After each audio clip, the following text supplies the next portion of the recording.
Since the member who sought the statement is not here,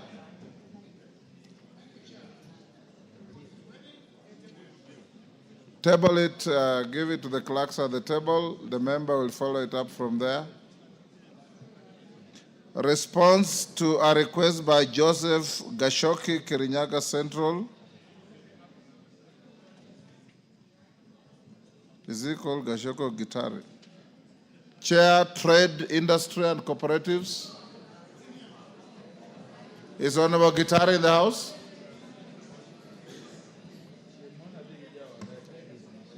Eh? Shinali, you ready? Yeah, I'm ready. Go ahead. Is he in the house? I table or? No, you. I read the response. You present the response. The member who requested is in the house. Honorable Speaker,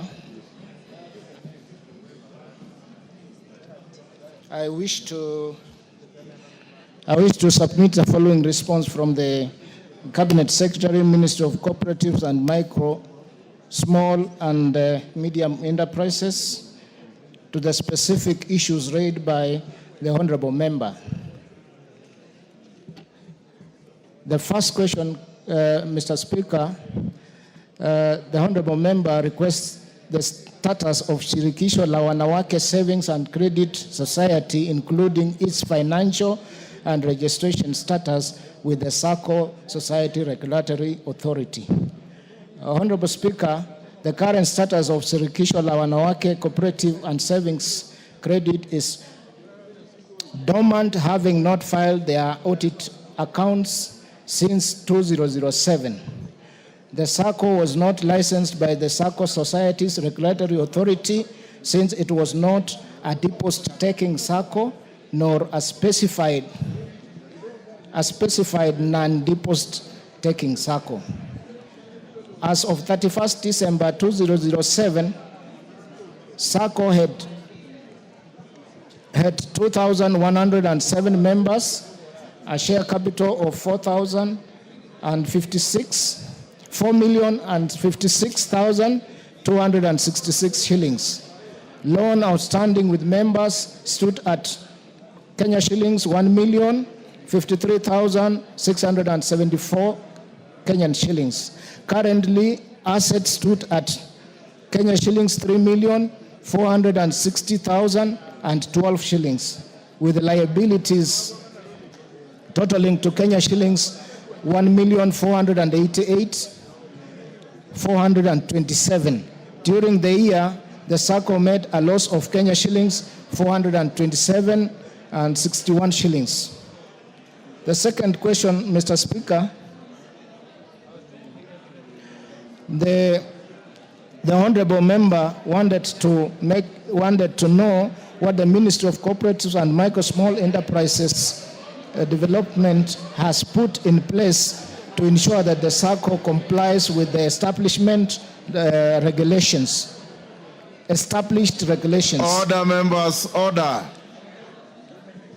Particularly, I can barely hear what the chairman is saying.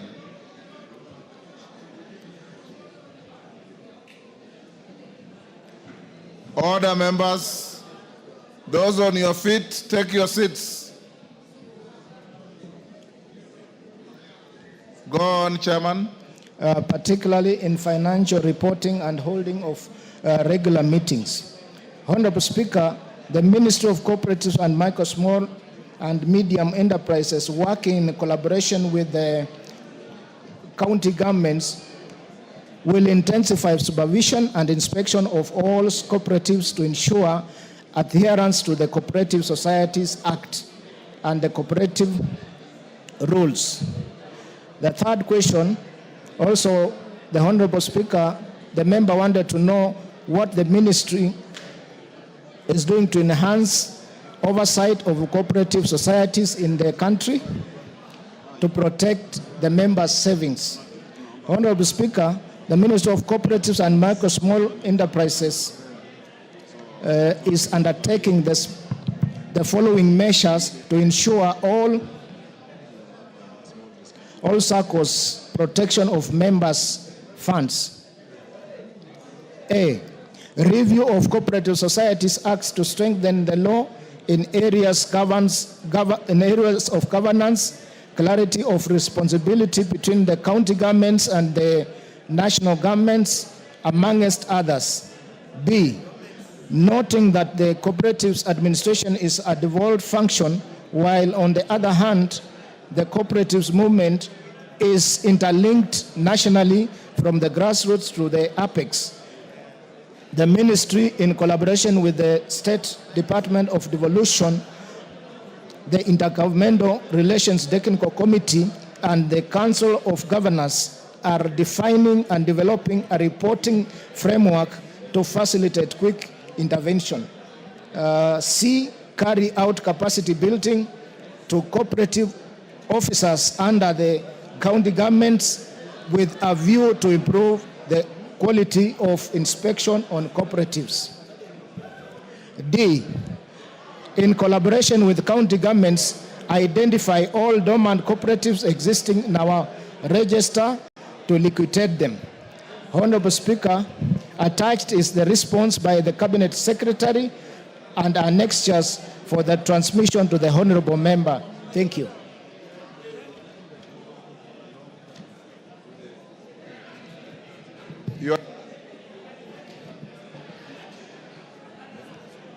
Gitari.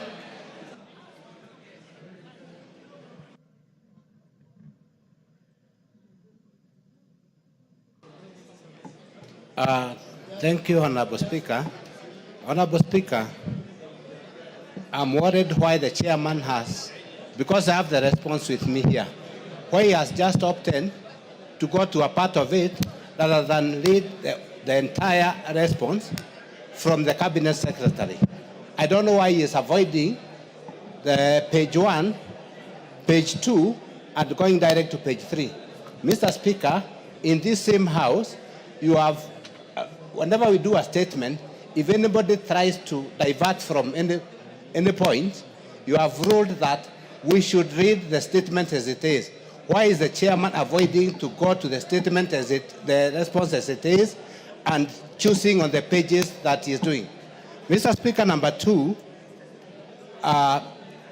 the chair alludes, or the Cabinet Secretary alludes that this Shirikisho cooperative was not being manned by SASLA. What liquors do they have as members who lost money in this Sacco if they are not regulated by SASLA? He also has said that the same cooperative members made a loss of 247,000. What is the recourse for these members? Why is he avoiding to read the response as it is, Mr. Speaker? Shinali, are you avoiding to read some sections of your response? No, Honorable Speaker, in my closing statement, I said I'm transmitting the whole copy to the member, Honorable Speaker.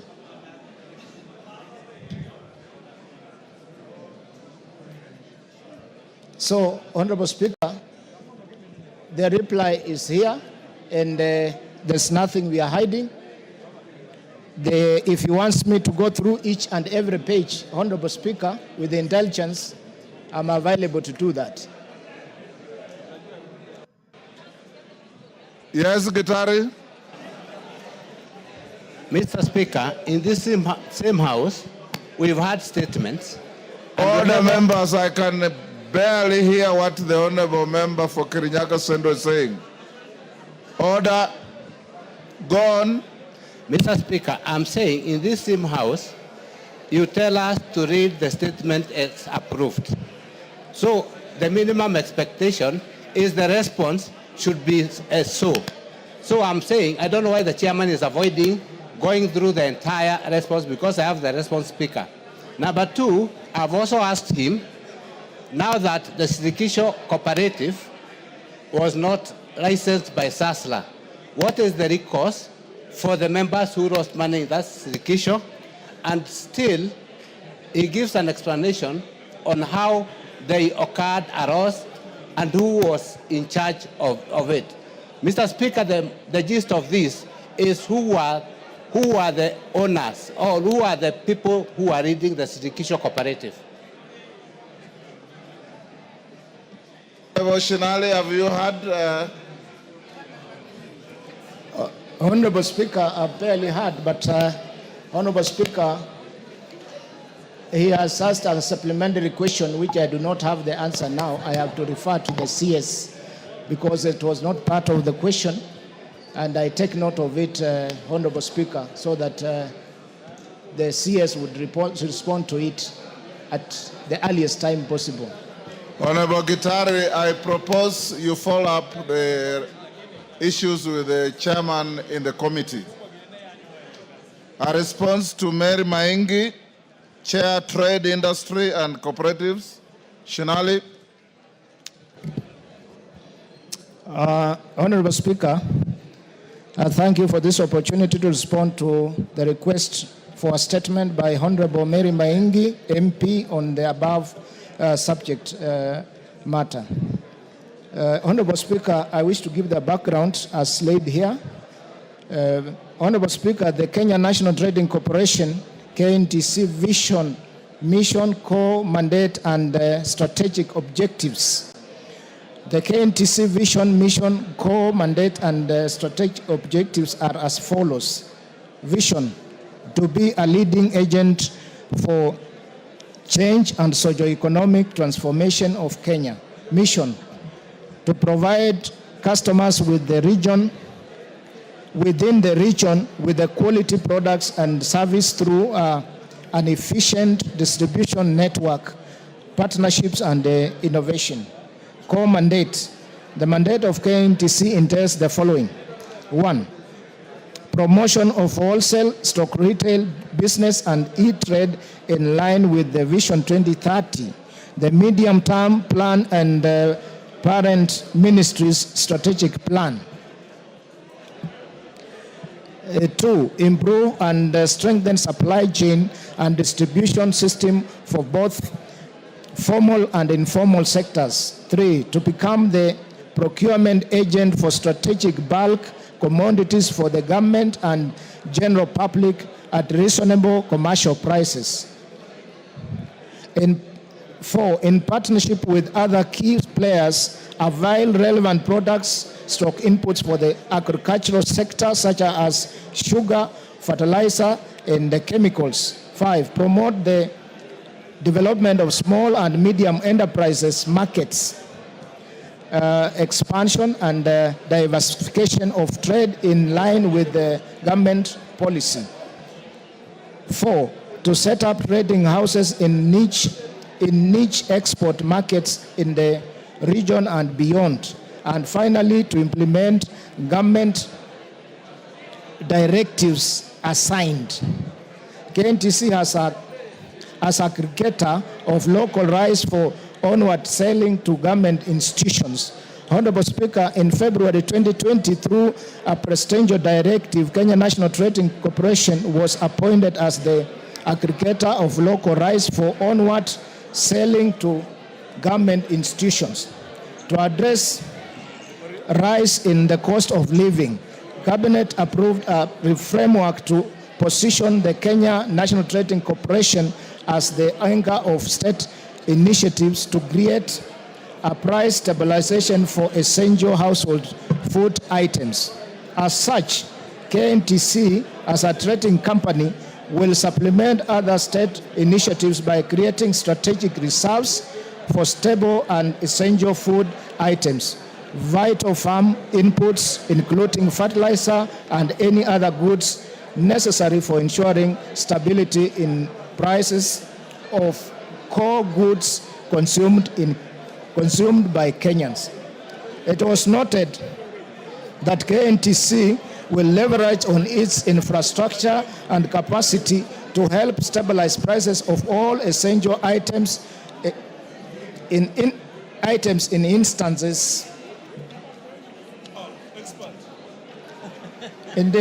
where prices swing of essential items are abnormal and against the public interest. Honorable Speaker, To realize the mandate, KNTC will continue to partner with the National Cereals and Produce Board and local and regional financial intermediaries specializing in trade and commodity financing.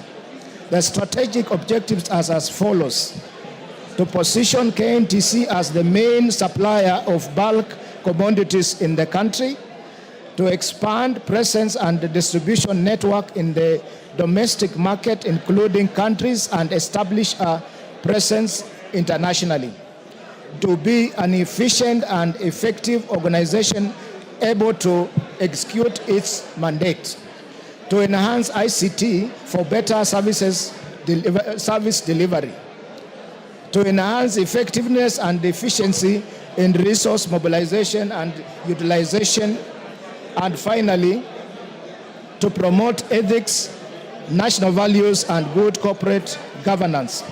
Specific members, statements as required by Honorable Mary Maingi, MP, Mwea constituency. Honorable Speaker, I wish to submit the following response from the Cabinet Secretary, Ministry of Industry, Trade and Investment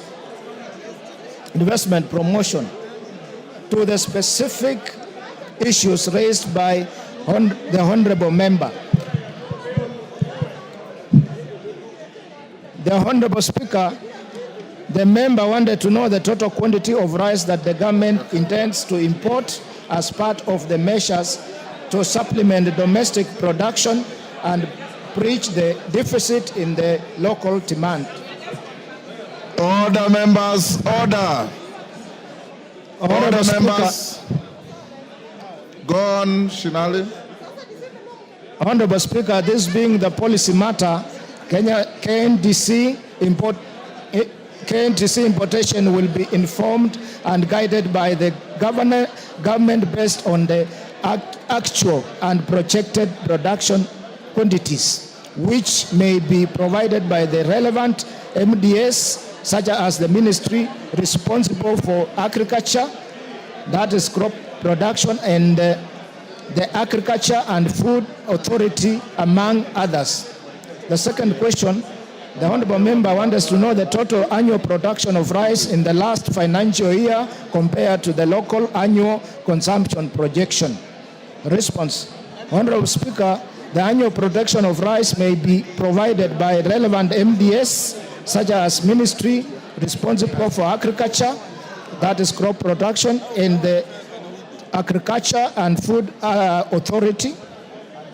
The third question, the Honorable Member wants to know measures in place to support farmers within the rice growing areas like Mwea to increase rice production for the country, to cut down on over-reliance on imported rice. And Speaker, the response is that the Kenya National Trading Corporation, as a trading company, will supplement other state initiatives by creating strategic reserves for stable and essential food items, vital farm inputs, and including fertilizer.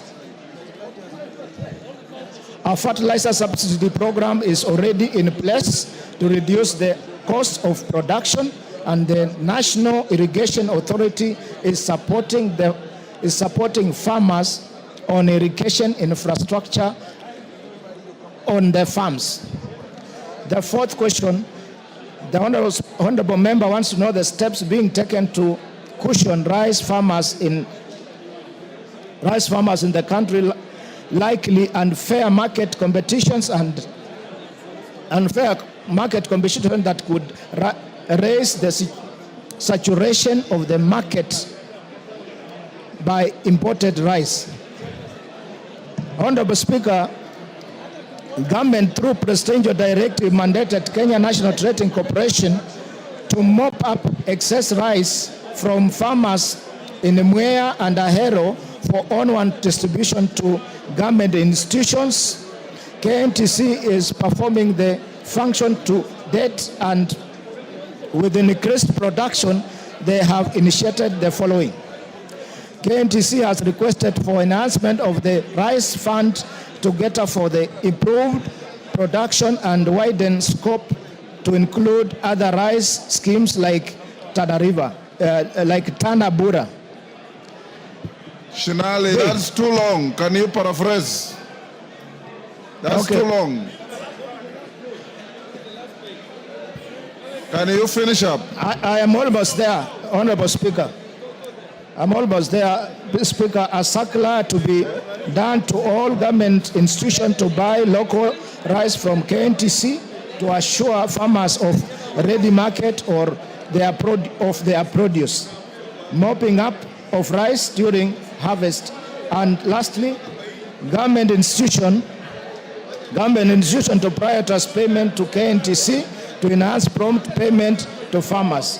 Honorable Speaker, attached is the response by the Cabinet Secretary and annexures for transmission to the Honorable Member. Thank you, Honorable Speaker.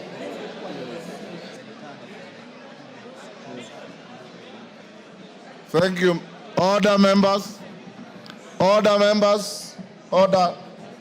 Members on their feet, take your seats. Order.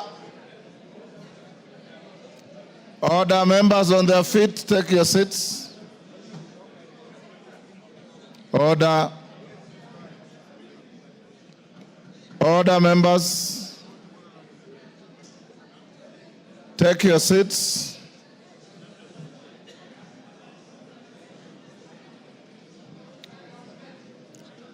Take your seats.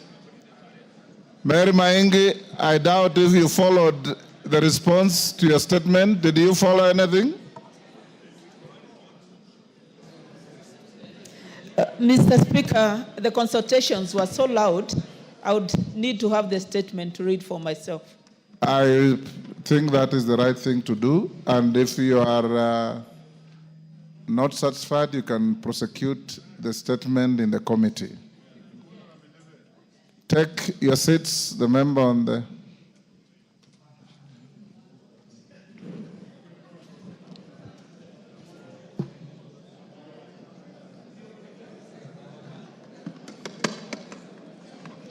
Order, honorable members. Honorable members, first, congratulations for turning up in large numbers. When we reach the business at order number 10, we had communicated to you that we'll be voting electronically.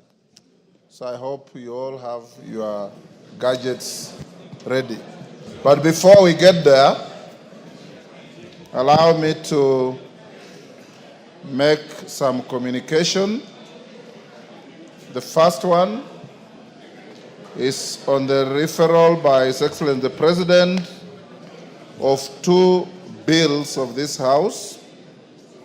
Honorable members, pursuant to the provisions of Standing Order 42, I wish to report to the House that I've received 2 messages from His Excellency the President regarding the referral of the National Land Commission Amendment Bill 2023 and the Cancer Prevention and Control Amendment Number 2 Bill, National Assembly Bill Number 45 of 2022 to Parliament for reconsideration. Order. Order. Order. It's good to listen. Honorable members, in the messages, His Excellency the President conveys that pursuant to the provisions of Article 115, 1B of the Constitution, he has considered the National Land Commission Amendment Bill 2023 and referred it back to the National Assembly for reconsideration, expressing reservations on Clause 2 and 3 of the bill. Additionally, His Excellency the President has expressed reservations on Clause 2, 3, and 4 of the Cancer Prevention and Control Amendment Number 2 Bill, National Assembly Bill Number 45 of 2022. His Excellency the President has detailed the reasons for his reservations on the bills and made recommendations thereof for consideration by the National Assembly and Houses of Parliament, respectively. His Excellency the President now requests Parliament to reconsider the bills in accordance with the provisions of Article 115 of the Constitution. Honorable members, you may recall that this House passed the National Land Commission Amendment Bill 2023 on 13th March 2025, following which I presented the bill to His Excellency the President for assent in accordance with the provisions of Article 115 of the Constitution. Similarly, the Cancer Prevention and Control Amendment Number 2 Bill, National Assembly Bill Number 45 of 2022 was passed by the Houses of Parliament on 15th April 2024 and thereafter submitted to His Excellency the President for assent in accordance with provisions of Article 112(2)(a) of the Constitution. The House is required, honorable members, to consider the President's reservations to the specified clauses in respect of each bill. Standing Order 154.2 requires the House to consider the President's reservations within 21 days upon receipt of the memorandum. In this regard, honorable members, with respect to the President's reservations to the National Land Commission Amendment Bill 2025, the message from His Excellency the President, together with the memorandum, are hereby referred to the Departmental Committee on Lands for consideration and reporting. The memorandum to the Cancer Prevention and Control Amendment Number 2 Bill, National Assembly Bill Number 45 of 2022, together with a message from His Excellency the President, are hereby referred to the Departmental Committee on Health. The committees should prioritize the bills and table their reports to allow this House to consider the President's reservations within the statutory timelines. Upon conclusion of consideration of the President's reservations, the Cancer Prevention and Control Amendment Number 2 Bill, National Assembly Bill Number 45 of 2022, I'll transmit the decision of the National Assembly to the Senate for consideration. Honorable members, it's important to guide the House that the consideration of the President's reservations to the bills by the respective committees and the House will be undertaken in accordance with the provisions of Article 115 of the Constitution. Further, the guidance contained in the Speaker's communication of 28th July 2015 relating to the consideration of the President's reservation to a bill and amendments thereto will apply as shall be necessary. Honorable members, I now direct the clerk to circulate the memorandum of His Excellency the President on the two bills to all members. The House is accordingly guided. Members at the bar, take your seats. Have another. Yes, Olwach. Honorable Speaker, I wish to draw your attention, Honorable Speaker, to a stranger who is sitting in the House. Order, members. Order. Who is the stranger? Honorable Speaker, you have severally issued rulings about the manner in which people must dress themselves. Those rules form part of the tradition of this House. If I look at the Speaker's panel, including yourself, you are dressed in a collar. Is it in order that the member for Embakasi East walks and sits into a house dressed as if he were the Speaker, save for your gown? Honorable Speaker, we do need guidance as to whether this forms part of the proper dressing code of this House. Honorable Speaker, this honorable member may have been admitted the other day, but that dressing code may cause confusion. I may be forced to go and bring my collar and dress as much, and therefore I ask Honorable Speaker to give guidance as to whether the honorable member for Embakasi East is improperly dressed. I thank you. Order. Order, members. Order. Order. Order, members. Indeed, Honorable Babu Wino, you are improperly dressed. Even your very seniors, the likes of Millie Odhiambo, Senior Otienda Molo, Otieno Kajwang, the Chief Justice in quotes, Gladys Sholei, have never turned up dressed like that. I order you to retreat from the House and dress up and come back.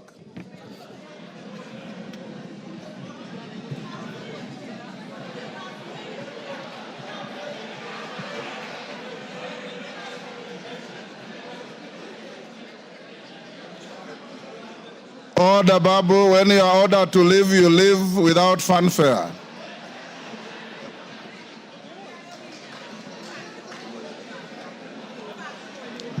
Order, members. Order. I have a further communication to make. Order, Wamumbi. Take the nearest seat.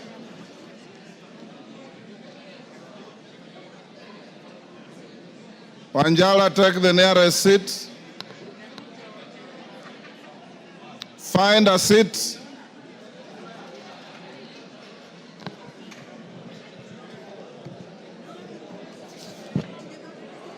Honorable members, I have another communication to make. Order. Order, Kwenya. Order. Honorable members, I have another communication on the consideration of the Constitution of Kenya Amendment Bill, National Assembly Bill number 4 of 2025. And honorable members on their feet, take your seats. Wanjala, you are everywhere.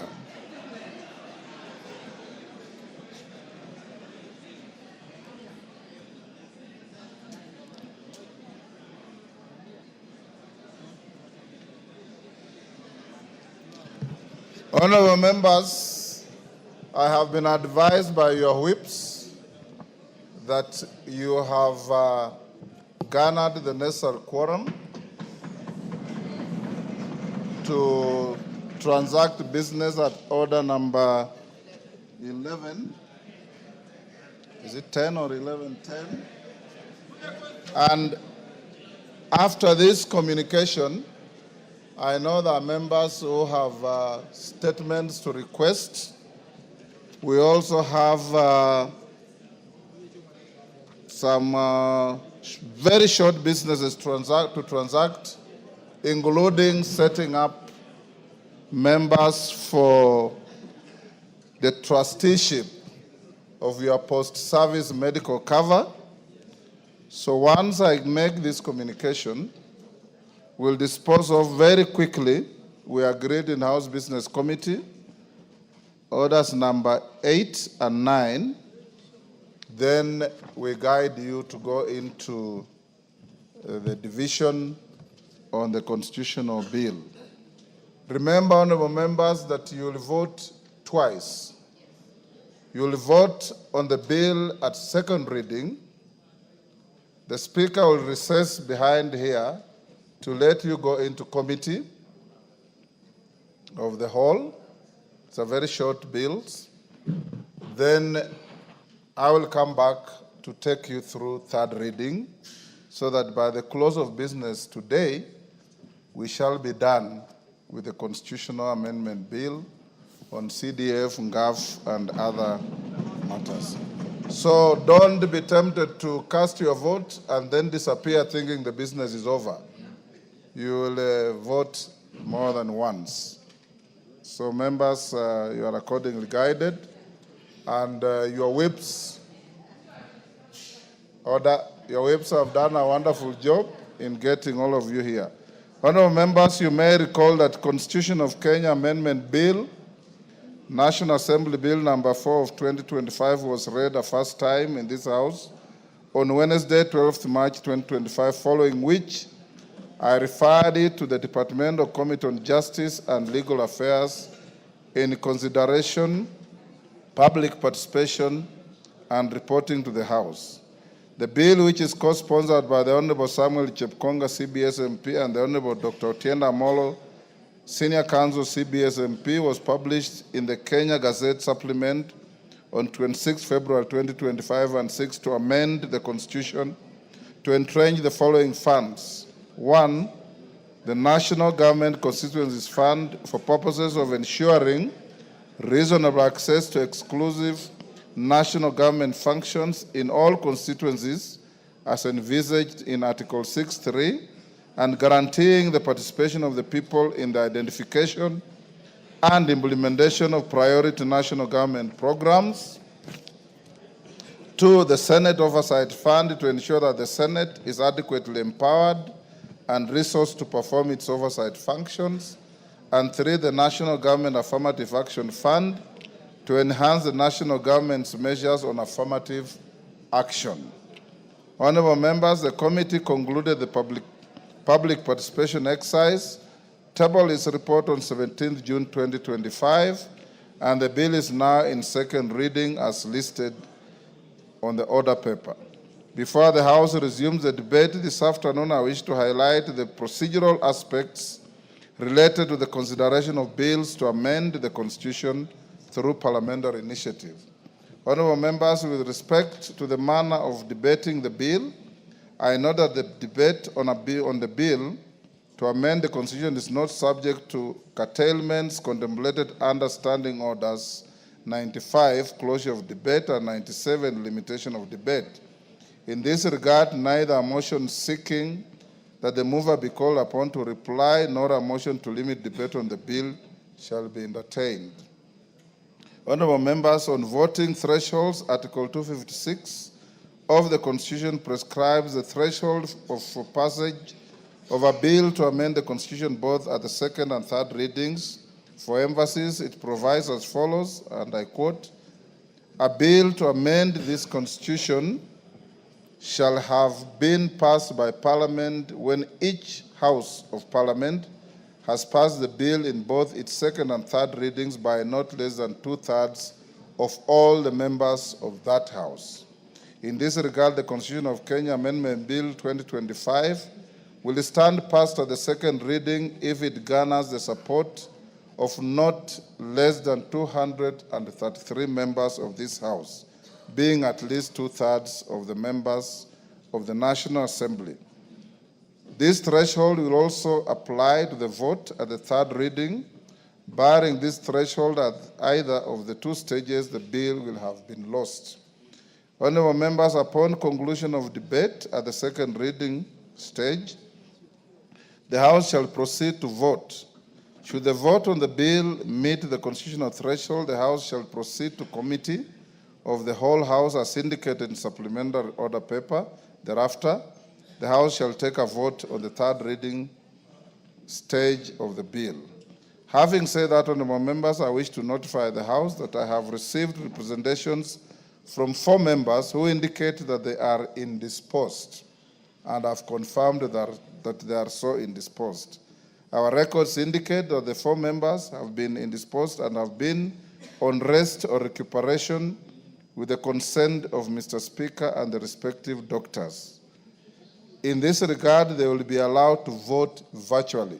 The members are the Honorable Catherine Wambilianga MP, member for Bungoma County, the Honorable Clemens Lawyer MP, member for Sabatia, the Honorable Joseph Samal MP, member for Isiolo North, and the Honorable Abraham Kirwa MP, member for Mosop.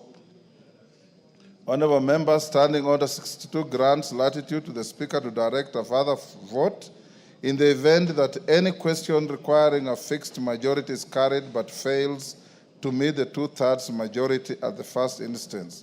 Standing Order 62 provides that, and I quote, "Whenever a bill or a special motion, the passage of which requires a special majority in the Assembly fails, order members."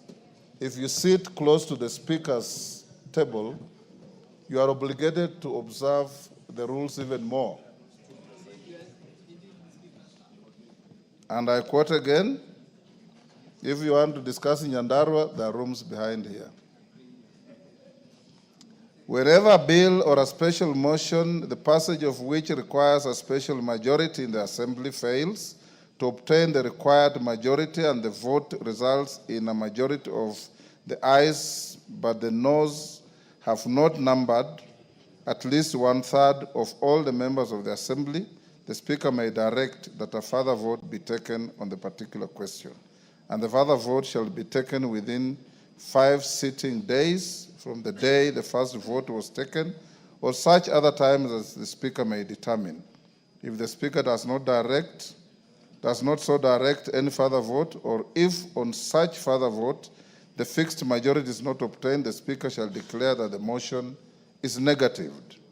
In this regard, honorable members, should it become necessary to invoke the provision of Standing Order 62 to either at the second reading or third reading of the Constitution of Kenya Amendment Bill, I'll guide the House accordingly. As a matter of fact, a precedent was set in 2016 where the then Speaker directed a further vote on the motion for second reading of the Constitution of Kenya Amendment Number 4 Bill 2015 to be taken on 5th May 2016. The bill, which sought to incorporate the two-thirds gender principle, had not met the two-thirds constitutional threshold at the first attempt on 27th April 2016. Honorable members, once this House passes the Constitution of Kenya Amendment Bill 2025, I'll refer it to the Senate for consideration. Having said that, honorable members, I wish to clarify to the House and indeed the general public that the procedure for consideration and passage of bills to amend the Constitution as set out in Article 256 does not contemplate amendments to the bill at the Committee of the Whole House stage. So you are accordingly guided. And honorable members, when we reach that order, I believe you are all contributed sufficient to the matter, and the Speaker will call the mover to reply. Then we immediately go into a division for voting. In the meantime, before we go to order number 8, allow me to acknowledge in the Speaker's gallery China ZTT Group from Langata, Nairobi. I don't know if it's a school or just a group. Is it a school? When I mention your institution, you stand up. Kambui Girls High School from Githunguri, Kiambu. In the public gallery, we have Cheres Secondary School from Kipkelion, Kericho, and DB Karembuni Primary from Chuka, Igambangombe, Tharaka Nithi. On my behalf and on behalf of the House, we welcome you to Parliament. Yes, member for Chuka, Igambangombe, you requested to welcome your school. Do it in under a minute. Thank you. Speaker, I take this opportunity to welcome DMB Karebuni Primary School from Chuka Gambangombe to this honorable house. And Speaker, these students come to this house in a very important day in the history of this country, when we are seeking to entrench a very important fad, that is CDF in the Constitution, a fad that has seen so many students go through school, and a fad that has really helped improve infrastructure in our schools, Mr. Speaker. So they will always remember in their lives that they came to this honorable house on a day that is going to define the history of the education sector of this country, with the CDF fad instructed in the Constitution. Thank you, Mr. Speaker. Members speak without, we don't want people taking us to court. Yes. Is it possible to just say, is there any member who wants to speak? Yes. Then if we will just dissuade them from speaking. Yeah? So that it doesn't become a court. Tijungwa is saying he wants to say something for 2 minutes. That's okay. Then we just say, then others come. Yes. We encourage. Honorable members, order. Any member who does not have his or her card, you can go to the reception and you'll be facilitated to have your cards for purposes of voting. Any member who may have misplaced or forgotten their cards, go to the reception and you'll be able to get the cards. Yes, Wamboka? Thank you, Honorable Speaker. Honorable Speaker, I rise to give you heads up. A while ago in this House, we discussed about our security, the young boys and girls who man our security in this Parliament. You gave your undertaking, Honorable Speaker, which we do not doubt that all of them will be absorbed, Honorable Speaker. I was just giving you heads up that today, in one of the dailies, their positions have been advertised, Honorable Speaker. I just want to give you heads up because we trust your word, Honorable Speaker. You gave commitment to this house, and we've always believed all this commitment you've given us, Honorable Speaker. I was just thanking you in advance that to continue keeping your good word, Honorable Speaker, because these young men and women, they really depend on that work, Honorable Speaker. Thank you. Thank you, Amboka. None of those young people will be prejudiced, so you need not worry. My undertaking remains. Next order. Order number 8, motion, ratification of the agreement establishing the European Bank for Reconstruction and Development. Who is moving? Kimani? Thank you, Madam Speaker. Hold on, Kimani. Yes, Shinali, what is the point of order? Honorable Speaker, I'm sitting next to the Honorable Member for Homa Bay. But today he has a gadget on the table. I'm not sure whether we are safe, Honorable Speaker. I want him to disclose what is inside, Honorable Speaker. Oh, the Honorable Kaluma, to me that looks like a lady's handbag. Honorable, no. Honorable Speaker, this looks like the handbag for Honorable Ngeleche, who was sitting here before. In our culture, we don't touch ladies' bags, so could Honorable Ngeleche come for her bag? Ngeleche, is that your bag? Order, is that your bag? Yes, Mr. Speaker, that the is my bag. guidance is that while our lady members are allowed to come in with their bags, you are not supposed to party with them. Mr. Speaker, I think I misplaced my bag and I don't know where Mr. Kaluma found it. I'm just realizing it right now, Mr. Speaker. Go and reclaim it. Go and reclaim it. Okay, Kimani? Yes, Millie? Order. Thank you, Mr. Speaker. Yes, Millie? Mr. Speaker. Come back later. Mr. Speaker, I would have actually waded into that discussion, but today I wish to be a good girl, so I'm not going to wade into that discussion for another reason.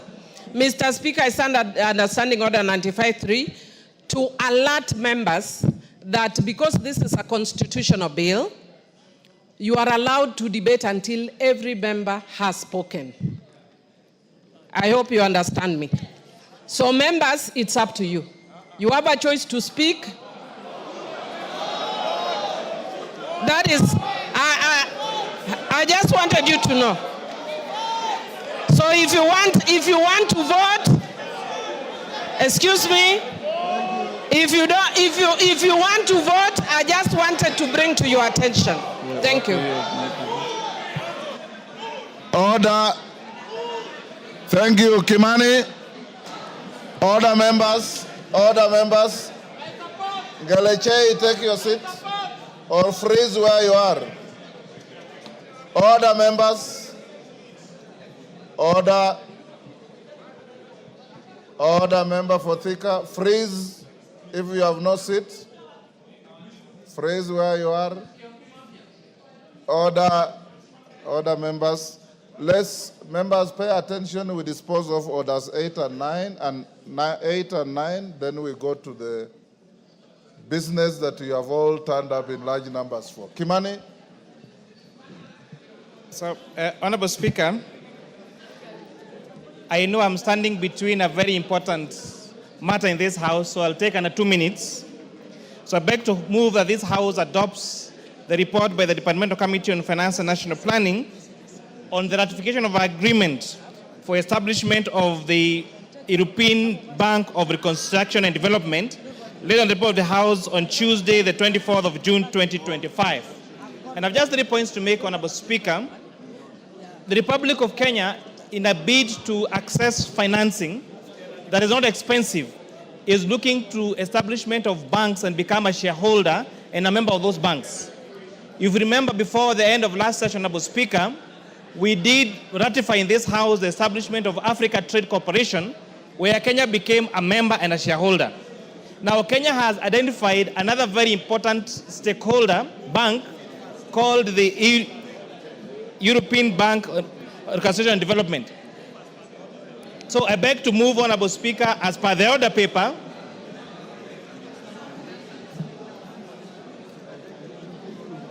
So, Honorable Speaker, I beg to move that this House adopts the report on the Departmental Committee on Finance and National Planning on the consideration of the ratification of the agreement establishing the European Bank for Reconstruction and Development, laid on the report of the House on Tuesday, 24th of June 2025, and pursuant to the provisions of Section 8.4 of the Treaty, making the Ratification Act, Cap 4D, and that this House approves the ratification of the agreement establishing the European Bank for Reconstruction and Development. So, Honorable Speaker, as I was discussing this matter, we did ratify in this House for the establishment of and membership of Kenya into the African Trade Corporation Bank.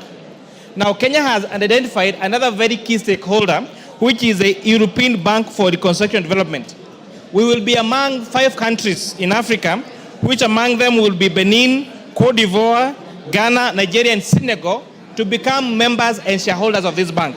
So this means, Honorable Speaker, as shareholders and members of this bank, now we'll have access to cheaper credit, Honorable Speaker, so that we don't crowd out the domestic borrowing that our government does, whether we need to finance projects in this country, Honorable Speaker. But most important, Honorable Speaker, this ERB Bank has identified Kenya as a headquarter of choice for Africa, which means, Honorable Speaker, that Kenya continues to spearhead to become the headquarters of global institutions, now including East Africa Development Bank, where now they'll come and establish here and expand to the rest of the country. With that, Honorable Speaker, I beg to move and request my able member for Kesesa, a member of the committee, CPA Ruto, to second. Thank you so much, Mr. Speaker. Thank you so much, Mr. Speaker. I stand to second this motion on ratification of Kenya being a member of the European Reconstruction Bank. And for this purpose, this is a huge step in positioning our country, Kenya, to access strategic partners in terms of development and grow the economy of our country as we seek to advance our goals in the development. Thank you so much. I second the motion. Thank you so much, Mr. Speaker. Order, members. Majority Leader, will you disband your Kamkunji?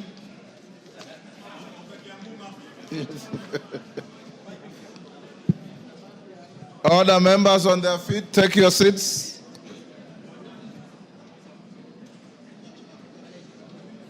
Member for Larry, take your seat.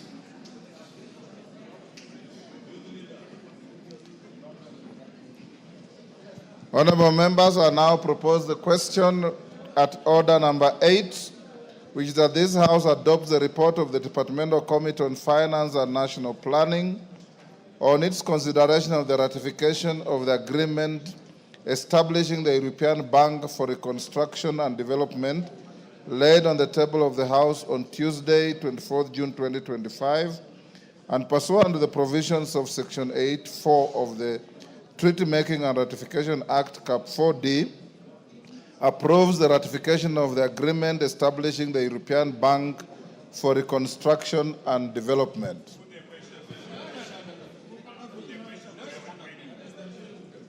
I put the question? Yes. I'll now put the question at order number 8, which is that this House adopts the report of the Departmental Committee on Finance and National Planning on its consideration of the ratification of the agreement establishing the European Bank for Reconstruction and Development, laid on the table of the House on Tuesday, 24th June 2025, and pursuant to the provisions of Section 8.4 of the Treaty Making and Ratification Act, Cap 4D, approves the ratification of the agreement establishing the European Bank for Reconstruction and Development. As members of that opinion say aye. Aye. Will those of the contrary opinion say nay? No. The ayes have it. Next order. Order number 9. Yes, Gisairo. What is the point of order? Thank you, Honorable Speaker, and sorry for interrupting. Honorable Speaker, I was rising because last week we did pass a supplementary budget 3, where we had inputted 12 billion, which was the balance of the NGCDF for financial year 24-25. Honorable Speaker, I would like to inform the House that as at yesterday, the time they had promised that a disbursement was going to be done to the board, nothing is forthcoming. Honorable Speaker, after today we are going on recess, and on average, each constituency will be short of approximately 39 million. Honorable Speaker, would like you to ask the leadership of this House to contact the Treasury Mandarins and to give a response before the end of the session today, Honorable Speaker. Thank you, Honorable Speaker. The Mandarins, whoever they are, have heard you. Order number 9. Leader of majority, call it out. Order number 9, motion, approval of nominees for appointment to the Board of Trustees for the Post-Service Medical Scheme for members of Parliament. Majority Leader.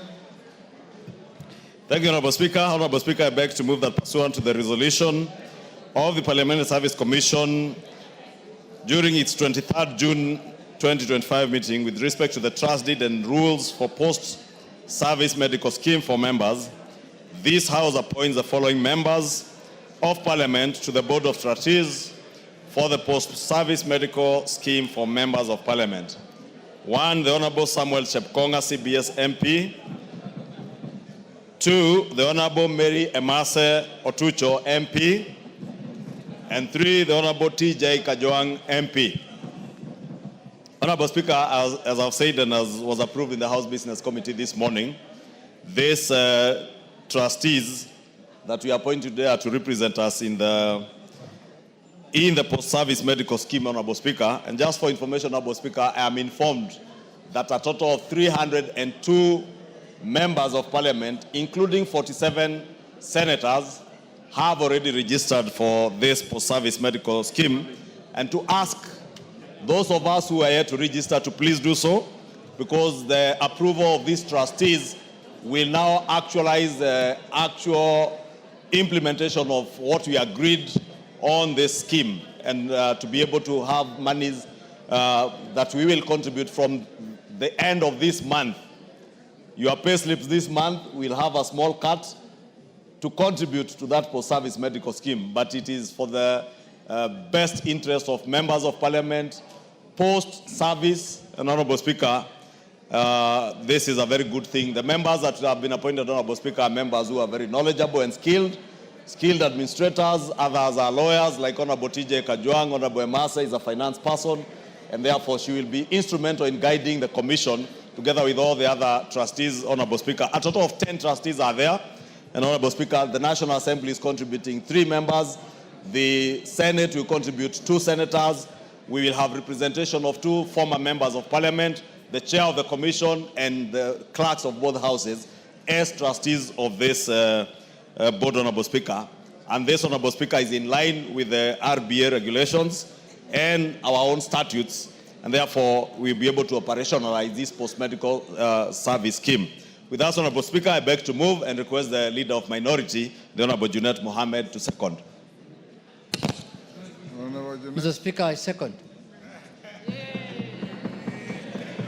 Honorable members, I'll propose the question, which is that pursuant to the resolutions of the Parliamentary Service Commission of 23rd June 2025 with respect to the trust deed and rules for the post-service medical scheme for members of Parliament, this House appoints the following members of Parliament to the Board of Trustees for the post-service medical scheme for members of Parliament. The Honorable Samuel Chepkonga, CBS MP, the Honorable Mary Emase Otucho MP, and the Honorable TJ Kajwang MP. Do I put the question? Yes. Honorable members, as I put the question, I want to advise you. Those of order, member for Kisumu Town East, you're out of order to be talking on phone while in the House. Please don't. You're a senior. Honorable members, those of you who have not registered, please do. Order. You cannot be on your feet when the speaker is on his feet.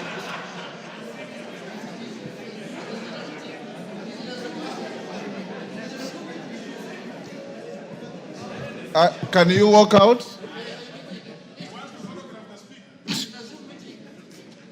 You are out of order.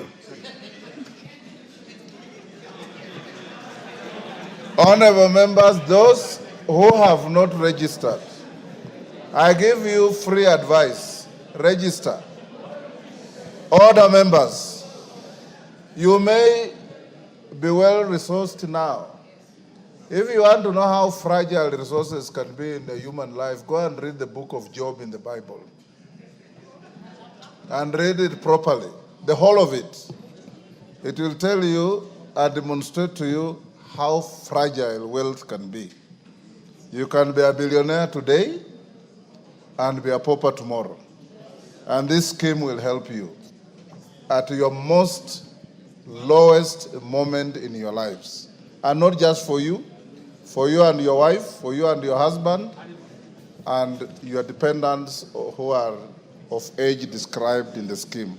Honorable members, I now put the question at order number 9, which is that pursuant to the resolution of the Parliamentary Service Commission of 23rd June 2025 with respect to the trust deed and rules of the post-service medical scheme for members of Parliament, this House appoints the following members of Parliament to the Board of Trustees for the post-service medical scheme for members of Parliament. Number 1, the Honorable Samuel Chepkonga, CBS MP. Number 2, the Honorable Mary Emase Otucho MP. Number 3, the Honorable TJ Kajwang MP. As members of that opinion say aye. Aye. Will those of the contrary opinion say nay? The ayes have it. Now to order number 10. Order number 10, the Constitution of Kenya Amendment Bill, National Assembly Bill number 4 of 2025, second reading, resumption of debate interrupted on Thursday, 26 June 2025. Mover to reply and voting. For avoidance of doubt, members, I had said we'll call the mover to reply, but is there any member who still wants to contribute to this bill? I repeat, is there any member who wants to contribute? Mover. Thank you, Mr. Speaker. Mr. Speaker, in accordance with Standing Order 82.3, I will donate my 2 minutes only to the Leader of Majority. Only. Leader of Majority, the donation is 2 minutes. Thank you, Honorable Speaker. And since I had not contributed to this debate, I just want to register my support for this bill, Honorable Speaker, and also assert, as was said by many members, that NGCDF is the most impactful fund that this country has ever had in the history of our independence, Honorable Speaker. True, Honorable Speaker, is just to say that NGCDF is not in competition at all with our devolved funds and our county governments. Honorable Speaker, if anything, NGCDF supplements what the national government is doing and also what our county governments are doing in offering services and service to the people that all elect us. And with those few remarks, Honorable Speaker, I wish to support, Honorable Speaker, and also support the national government affirmative action. Honorable Speaker, I think when we refer to NGCDF, we incorporate the national government affirmative fund as part of NGCDF, because as affirmative as it is, Honorable Speaker, it also serves in very good interventions on social programs that would otherwise not be under any program under the national government and even under the county governments, Honorable Speaker. And I commend our women leaders, especially our women reps, for the great work that they are doing across all our counties. In fact, Honorable Speaker, these women reps do much more than those who have more resources are doing in counties, Honorable Speaker. And I commend them, all of them, and I beg to support, Honorable Speaker. Otienda Molo. The Leader of Minority wants 1 minute. I'll donate. Donate 1 minute. Mr. Speaker, I stand also to support this constitutional bill. But Mr. Speaker, I want to speak to the Senate, our colleagues, Mr. Speaker, and request them to support this bill. Because, Mr. Speaker, this bill is not about members of parliament. It is about Kenyans, Mr. Speaker. Because any money that is devolved benefits the Kenyan people, Mr. Speaker. And as you are aware, the senators are already enjoying the Senate Oversight Fund. Every senator is getting 1.5 million shillings, or is it 1 million, every month, Mr. Speaker, per constituency. So, Mr. Speaker, why we are doing this is to help Kenyans, not to help ourselves. Member of Parliament does not benefit in any way from the national government CDF, Mr. Speaker. So, Mr. Speaker, with those few remarks, I want to urge the Senate to support this bill, just like the way they support counties, because every cent that is devolved benefits the people of Kenya. Mr. Speaker, I support. Give the mic to Otienda Molo.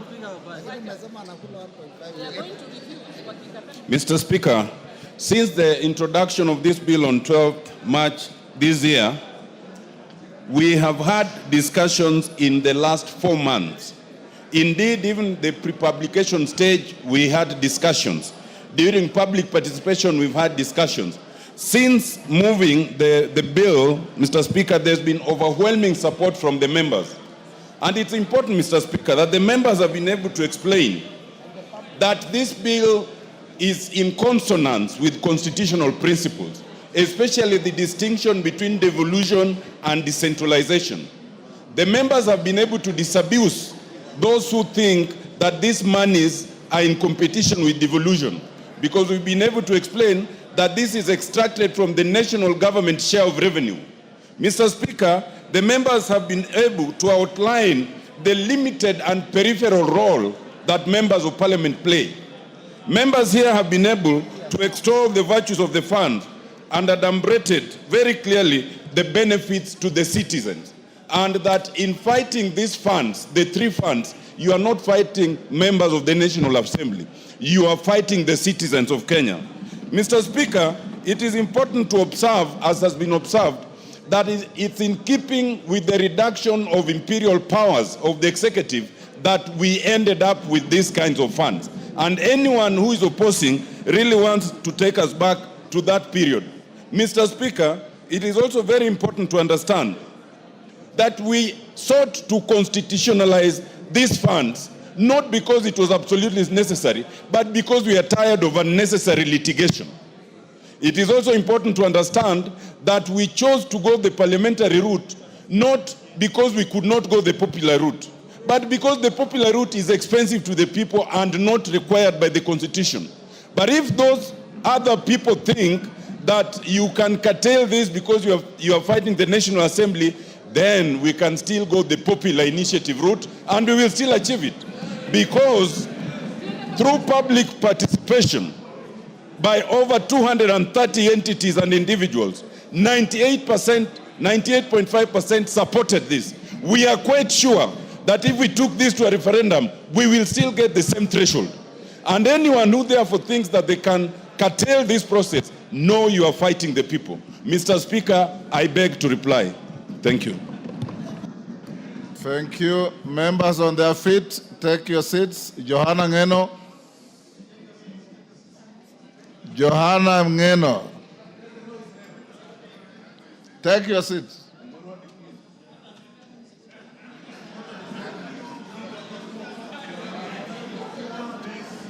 Then freeze where you are. Honorable members, this question that I'm putting does not require your immediate vote. I now put the question at order number 10, which is that the Constitution of Kenya Amendment Bill, National Assembly Bill number 4 of 2025 be now read a second time. I have been advised that we have the requisite numbers to vote. I now order that the division bell be rung for 5 minutes. As the division bell rings, the whips should be on your feet to ensure that none of your members who may be absent-minded loitering out there are called in to join in this vote. Now ring the bell for 5 minutes. Yes.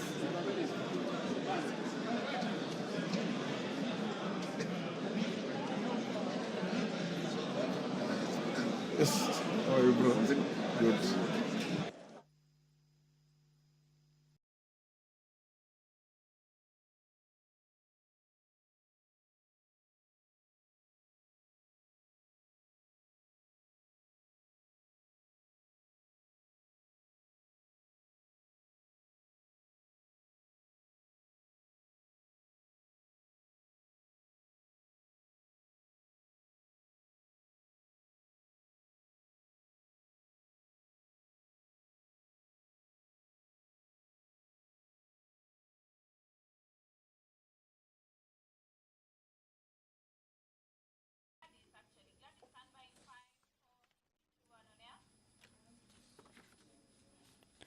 Well, that quorum bell on your end signifies the division on the Constitutional Amendment Bill 2025, where the Speaker of the National Assembly, Honorable Dr. Moses Wetangula, has directed that the division bell be rung for 5 minutes to allow members of Parliament who are still within the presence of Parliament to make their way back into the chamber this afternoon for the House to commence the vote on the Constitutional Amendment Bill of 2025. And this is a bill that is seeking to amend the Constitution. And among the amendments is that there be establishment of the National Government Constituencies Development Fund into the Constitution. And this is for the purposes of ensuring the provision of exclusive national government functions in each constituency. According to the bill, the National Government Constitutional Fund, this being the National Government Constituencies Fund, shall be a national government fund consisting of monies appropriated from the national government's share of revenue as divided by the Annual Division of Revenue Act enacted pursuant to Article 218 of the Constitution, and the monies allocated under this article shall be considered as funds allocated to constituencies to the provisions as an Act of Parliament. The bill seeks to entrench a number of funds into the Constitution. Among them is NGCDF, the National Government Affirmative Action Fund, and the Senate Oversight Fund into the Constitution. During the debate on the bill that has just concluded this afternoon, after the mover of the bill, Honorable Tende Amolo, was called upon to reply, members say that the enactment of the NGCDF, NGAF, and the Senate Oversight Fund into the Constitution will end the unnecessary litigation on the legality of the fund. The bill has a number of objectives. Among them is the establishment of the National Government Constituencies Fund into the Constitution to ensure reasonable access to exclusive national government functions in all the constituencies as envisaged in Article 6, subsection 3 of the Constitution, and ensure the participation of the people in the identification and multiplication as well as prioritization of the national government programs.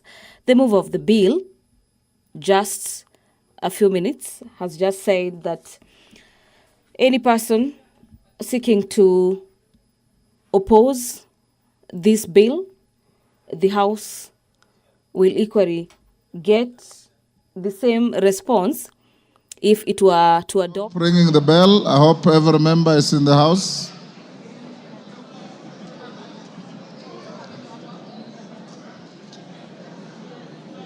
Honorable members, I now order the doors to be locked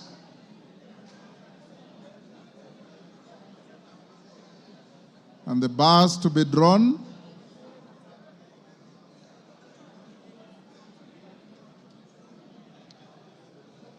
Order, members. Take your seats. Karemba, you are the one holding the illegal Kamkunji. Take your seats. Take your seats.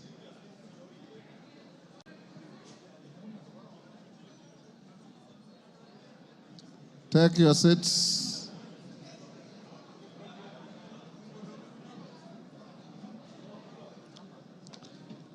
Members, take your seats.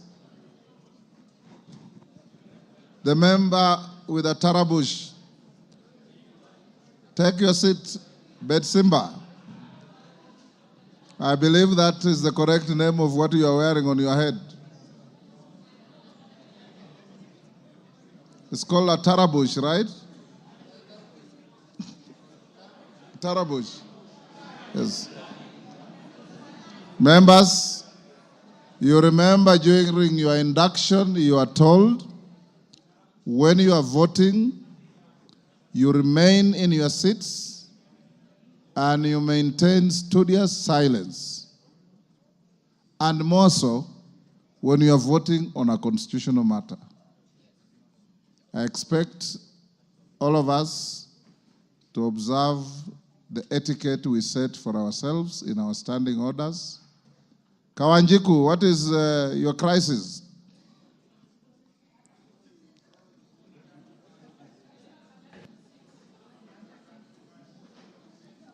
Very good. Members, for avoidance of doubt, I'll now remind you of the question, which is that the Constitution of Kenya Amendment Bill, National Assembly Bill number 4 of 2025, be read a second time. Members, now,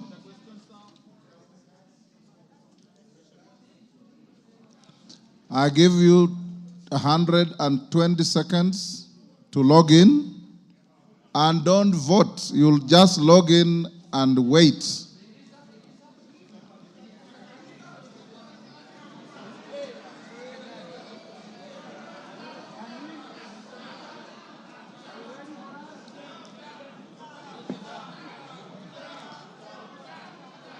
Okay, log in.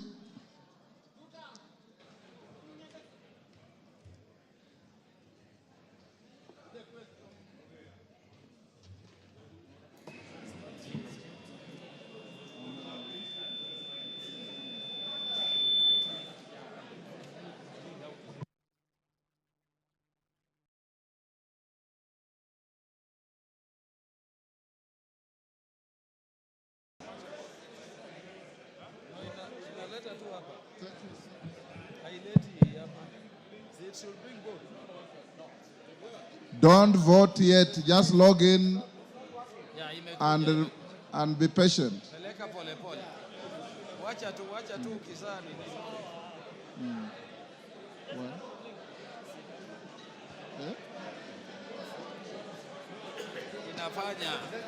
Order, honorable members. Order. Order, members. Although it does appear overwhelming, but procedurally, I should still have tellers for yes and for possible no. So, whips, can you give me one teller each? Wamumbi, be a teller, but since you are voting electronically, remain where you are to vote. Millie, who is your teller?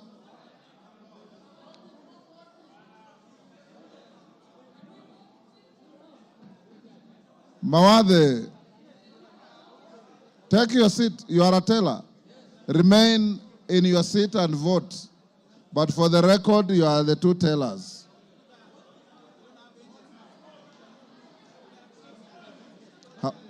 Don't vote yet. I'll tell you how many you are first. It has no expiry period. Just hold it.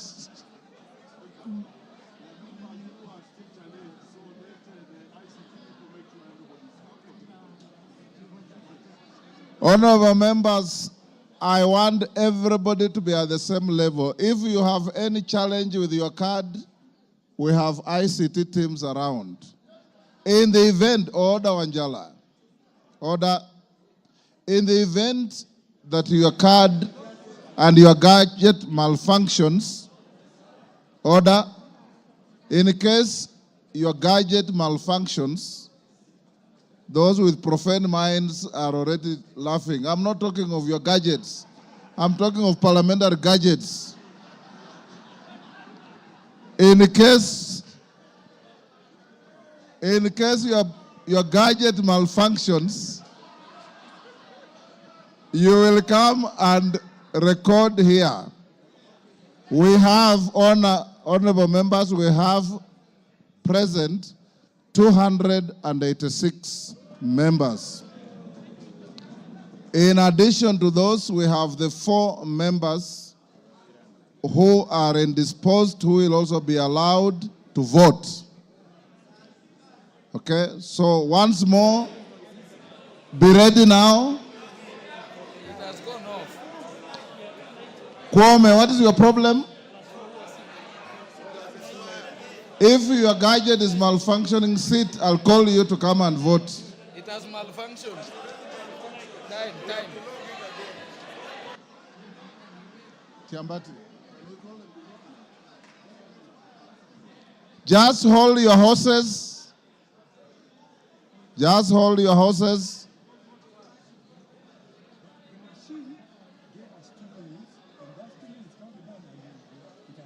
Okay. You can start voting now. Order, as I say start voting, I see some members holding their cards in the air.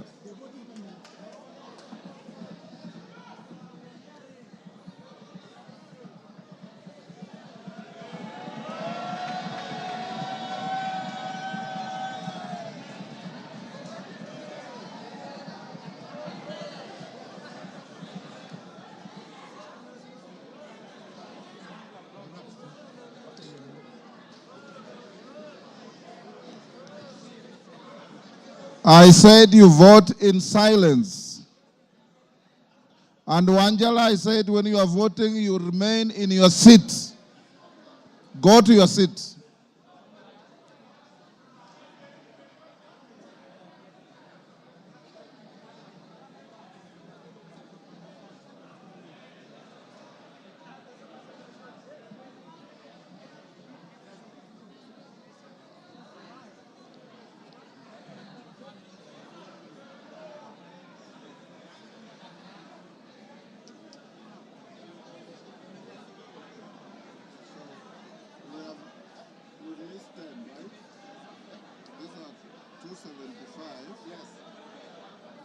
Why is it counting backwards again?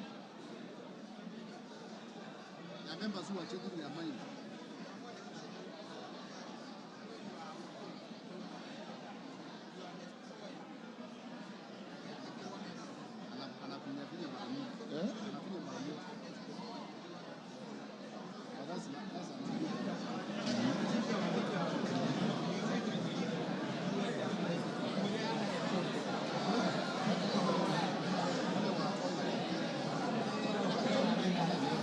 Members, voting electronically is now over.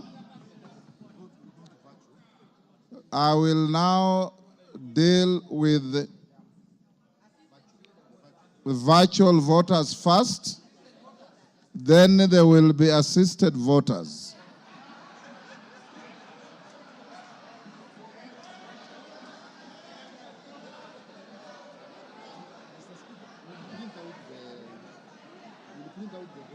Yes. Yes, okay. Yes. Honorable members, Alice and Mrembo, you are assisted voters. Let's finish with the virtual voters. Take your seats first.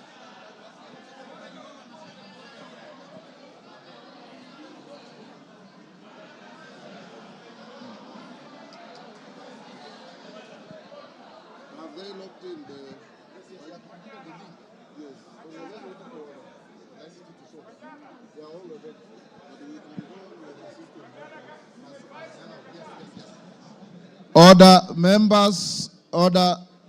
All members who are assisted voters, member for Thika, member for Bahati, Wanjala, you are also analog.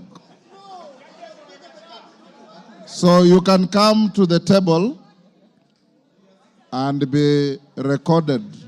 The rest of members remain in your seats. The only other members I will tolerate to come here is Wamumbi and Mawathe as the tellers.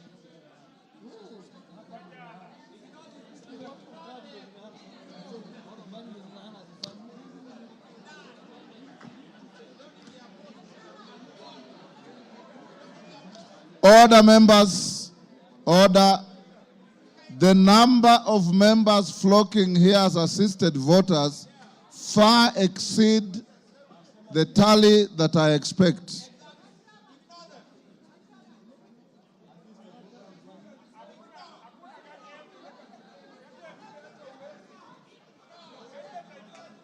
Where is Wamumbi and Mawathe? You assist the clerks to verify. I'll give you 10 minutes to do that. The rest of the members remain in your seats.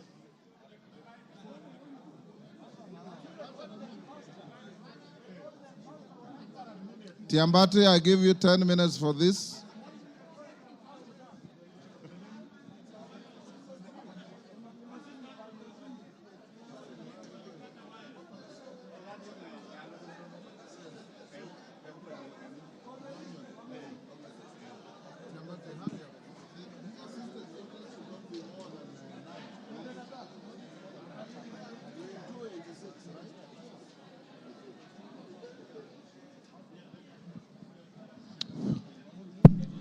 Honorable members, from my records, the assisted voters should not be more than 9.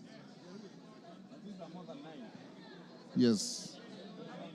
The assisted voters should not be more than 9. You are 286. 277 have voted electronically. Yes. And probably there are some of you who voted, but you don't know that you voted. Anyway, they will edit you out of the list. Yeah?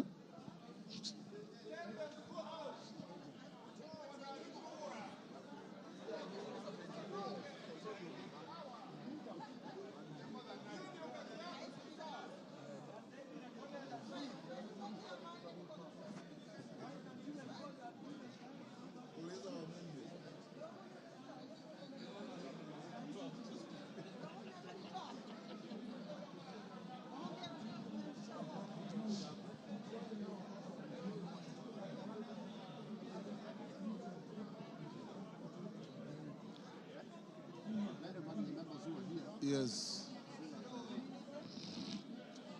Are you getting some who already voted?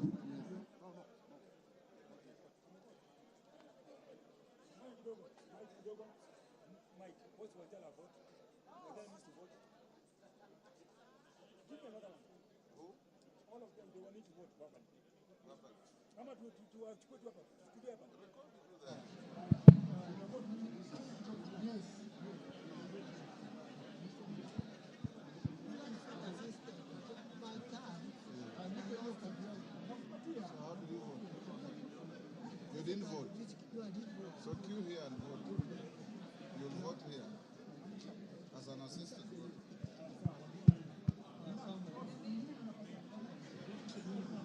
And for the assisted voters, once you have been assisted, you go and take your seat.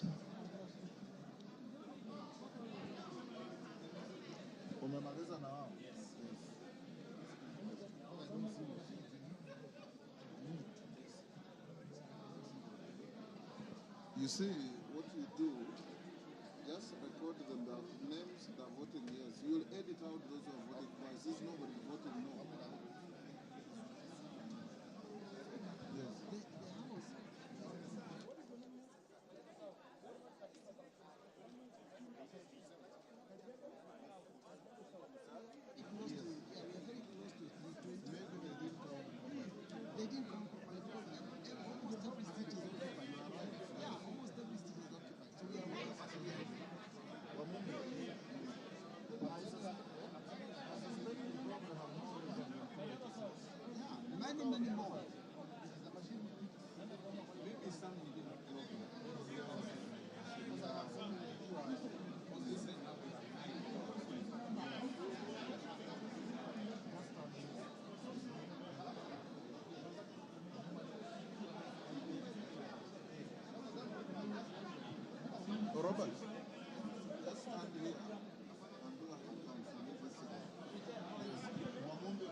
You just record. Order, members. Member for Moyale, take your seat. Parashina, take your seat.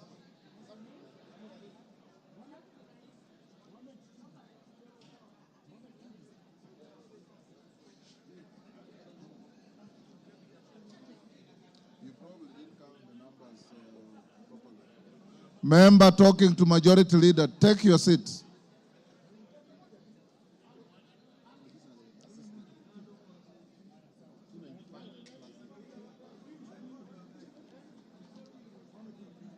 Okay.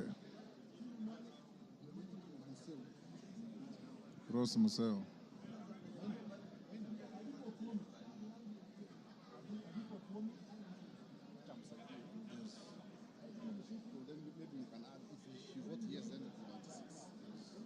And then the virtual ones.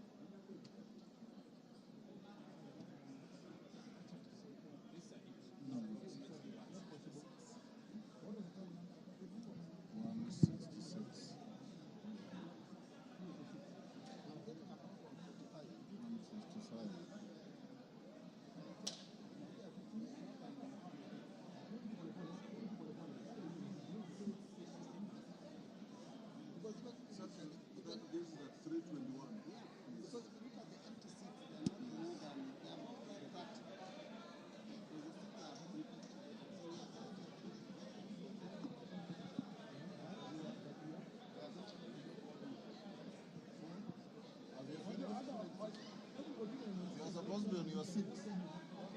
Yes. Yes.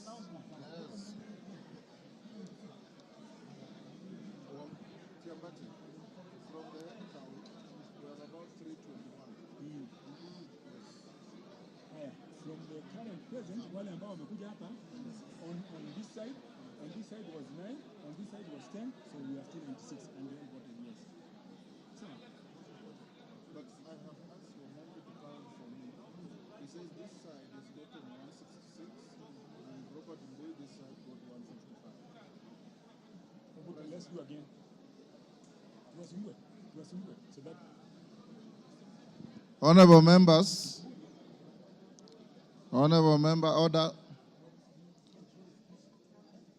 Honorable members, obviously, order member for Malindi, take your seat.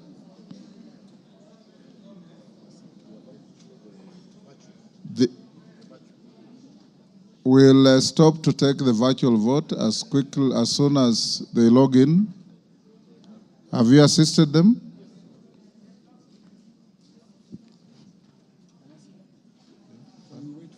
Yes. Yes. I wait here. Eh?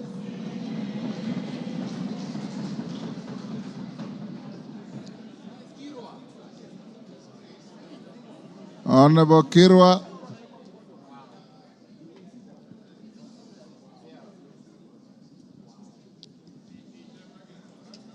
Do we ask him?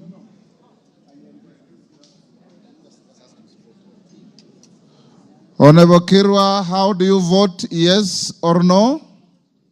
Yes. Thank you. Next. We wish you a quick recovery.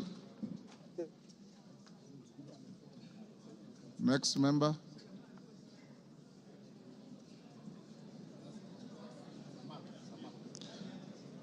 Next is Samal on the, put him on the screen.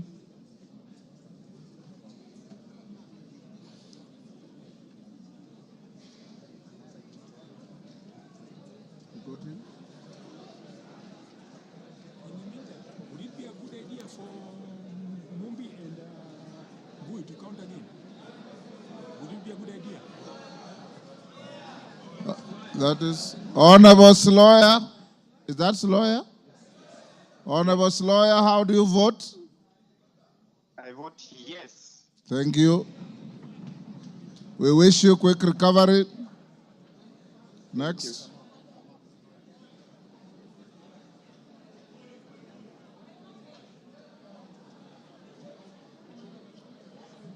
Order, we have no information about Koimburi. Stop bringing his name here.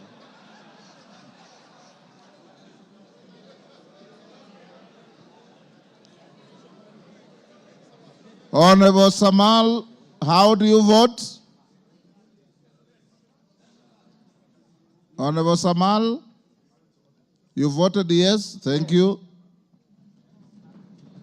Wish you quick recovery. The last one.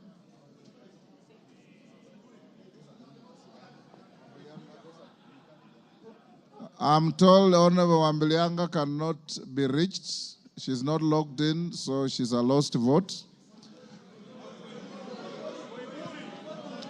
Who?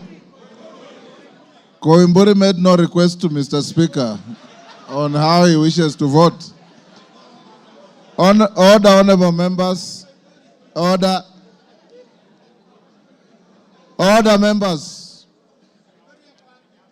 Honorable members, I believe that the number we have and the numbers present may not be tallying properly. You are many more than I think I'm getting.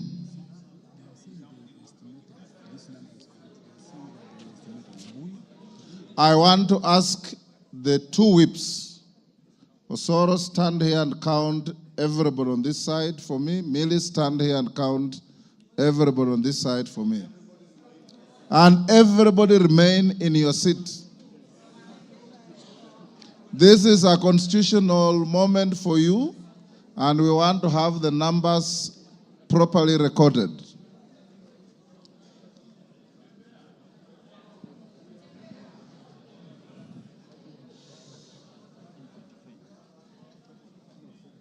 From the machine, they have registered 286. But those who voted are 277 electronically. Yes. Yeah, it's still here, yes.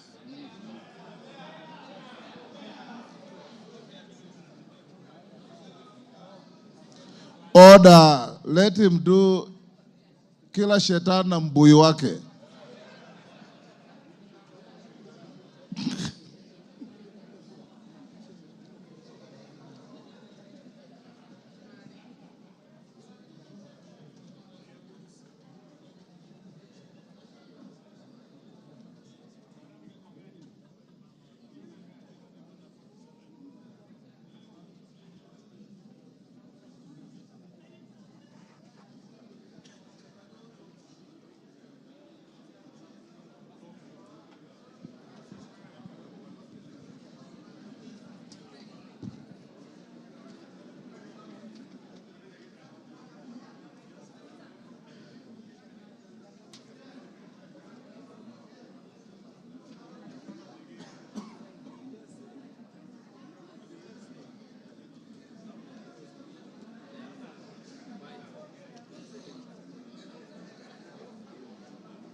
somebody has to pick it.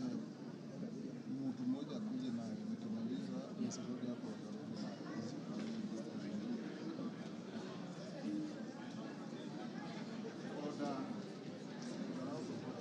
Nataka mtu mmoja akimaliza arudishe.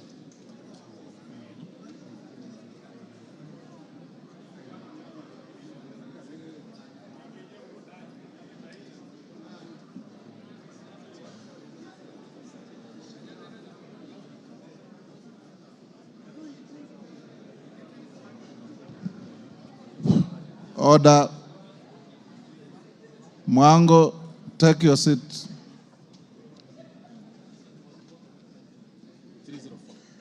Yes. Honorable members, we've now properly verified the numbers. Members who voted electronically, 277.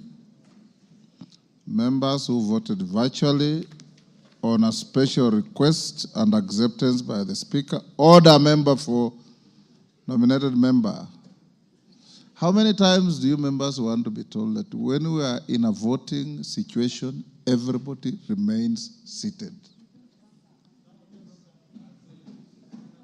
You remain in your seats and learn from your leaders. You know, Jomo Kenyatta's book, Facing Mount Kenya, says, animals in the wild, small animals watch the behavior of the giraffe. And for this purpose, the giraffe are your leaders. The Junet has not left, Ichunga has not left, Osoro left, and merely because of my instructions. Watch them, they are your giraffes. Go and read Facing Mount Kenya.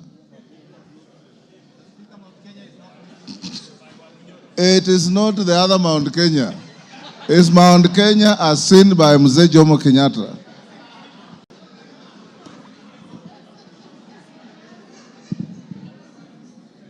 So, honorable members, electronic votes were 277, virtual votes were 3, and the rest were assisted voters, who were about 11, I think. So we are more than what the machines had recorded. We are 301 present and voting, and 3 of our colleagues who are indisposed voting virtually. I now give you the results of the vote. Honorable members, the results of the vote are as follows. The ayes, 304. The nays, 0. Abstentions, 0. I now order the bars to be... Pardon? Yeah? Oh, okay, okay. Read. Hold the bar, hold the bar. Of course. A bill for an act. So. The ayes have it, right? Let me repeat for the record. Number of voters, 304. Present and voting, 301. Voting virtually, 3. So total votes, 304. The ayes, 304. Nays, 0. Abstentions, 0. So the ayes have it. A bill for an act of parliament to amend the Constitution of Kenya. Now open the bar and open the doors.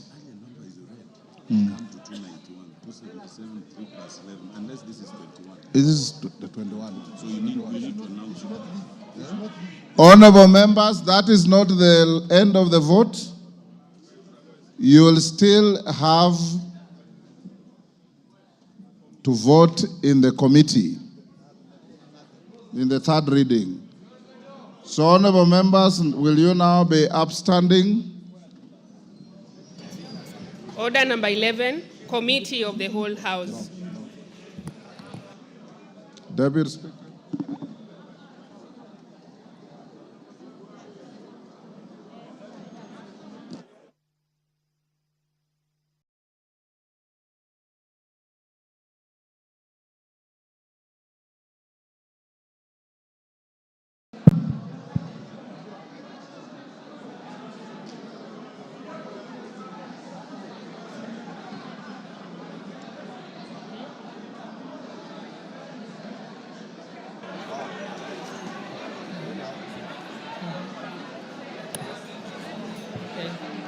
Honorable members, this is the Committee of the Whole House to consider the Constitution of the Kenya Amendment Bill, National Assembly Bill number 4 of 2025.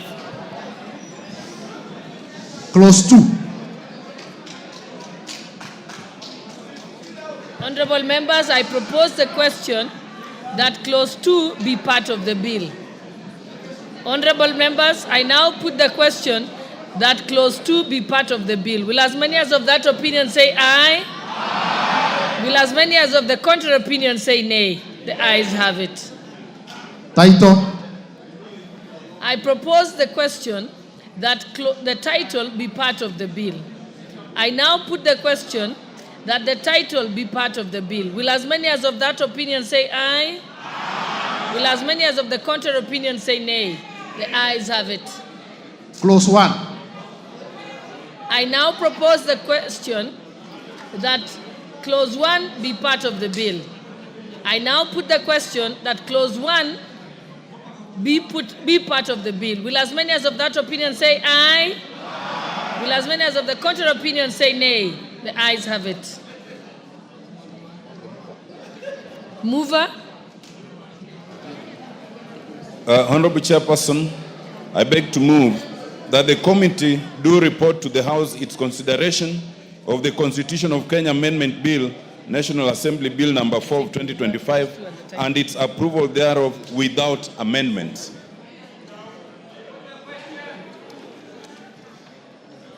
Honorable members, I now put the question, which is that the committee do report to the House its consideration of the Constitution of Kenya Amendment Bill, National Assembly Bill number 4 of 2025, and its approval thereof without amendments.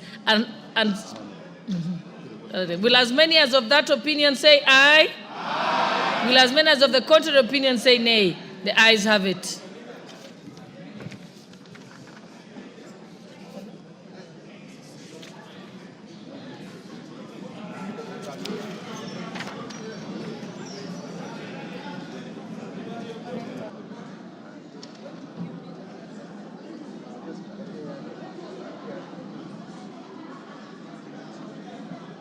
Honorable members, Mr. Speaker.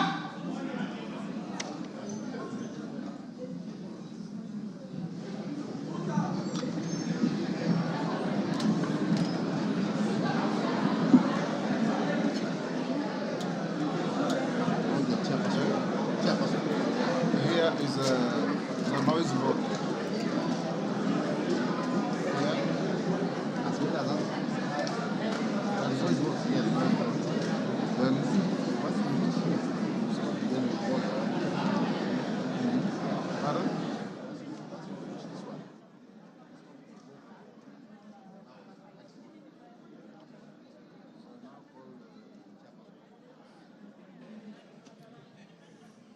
Mover, Chairperson. Honorable Speaker, I beg to report that the Committee of the Whole House has considered the Constitution of Kenya Amendment Bill, National Assembly Bill number 4 of 2025, and approved the same without amendments. Thank you, Honorable Speaker. Mover. Honorable Speaker, I beg to move that the House do agree with the committee in the said report. I also request the Honorable George Murugara to second the motion for agreement with the report of the Committee of the Whole House. Thank you very much, Honorable Speaker. I beg to second. Thank you. Order. Order, members. Take your seats. Lekuton, take your seat.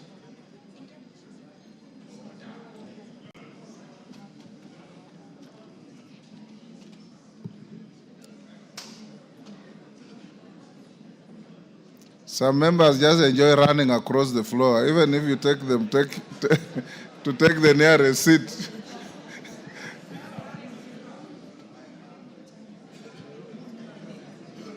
Shinali, take the nearest seat.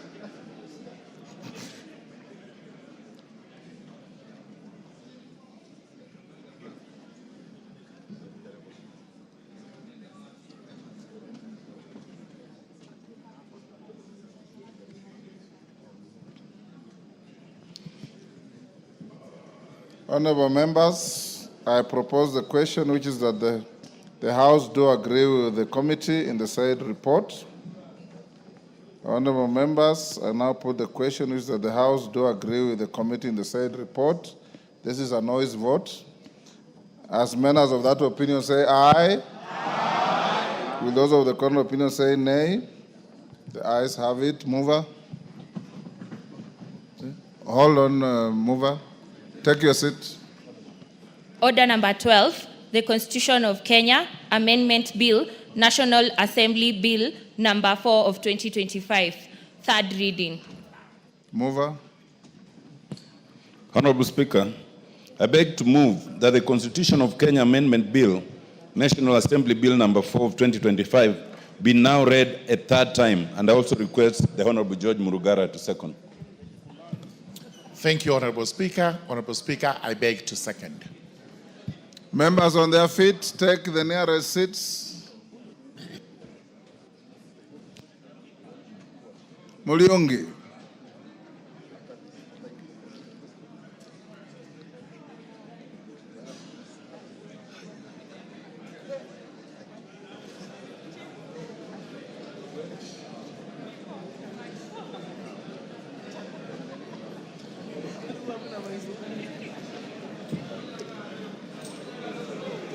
Take the seats, honorable members.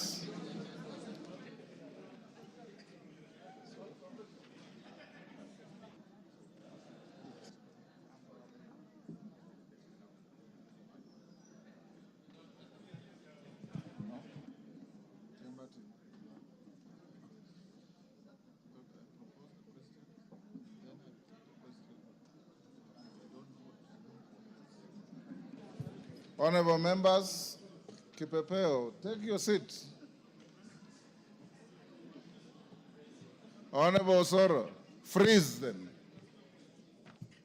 Honorable members, I now propose the question, which is that the Constitution of Kenya Amendment Bill, National Assembly Bill number 4 of 2025, be now read a third time. I now put the question, honorable members, and you don't have to vote. I now put the question, and I confirm that we have an overwhelming quorum today, which is that the Constitution of Kenya Amendment Bill, National Assembly Bill number 4 of 2025 be now read a third time. Sergeant, ring the bell for 5 minutes.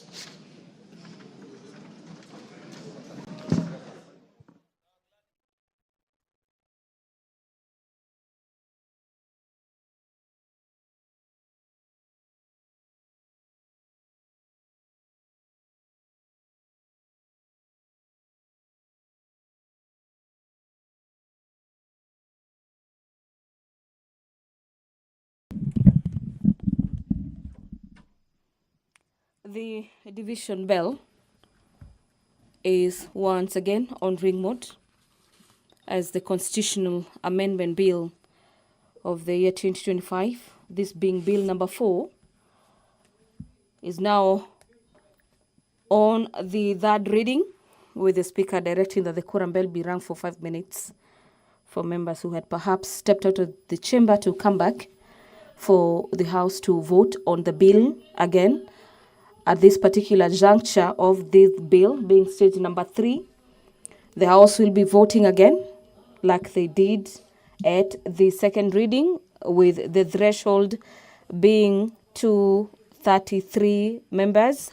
The bill has already passed at the second stage of the bill, being an overwhelming vote for the bill. The total number of members who have voted for the bill is 304, who have voted to entrench NGCDF, Senate Oversight Fund, and GAF into the Constitution. Again, it's the 233, which is the required threshold, thereby surpassing that number.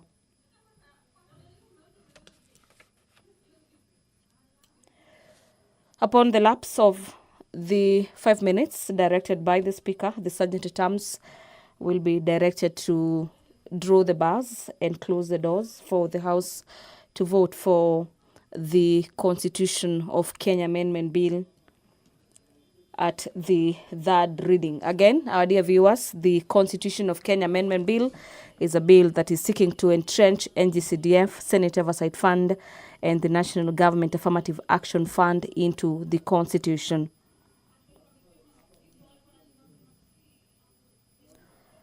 According to the movers of the bill, this bill being sponsored by two members, the member for Arieda, Honorable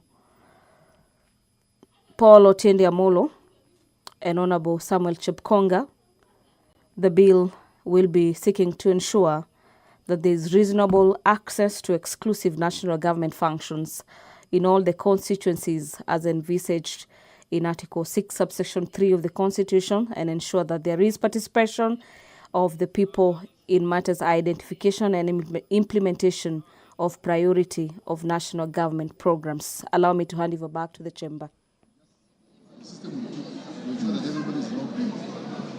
And members, you are already logged in, so this time round, don't disengage your cards, leave them where they are.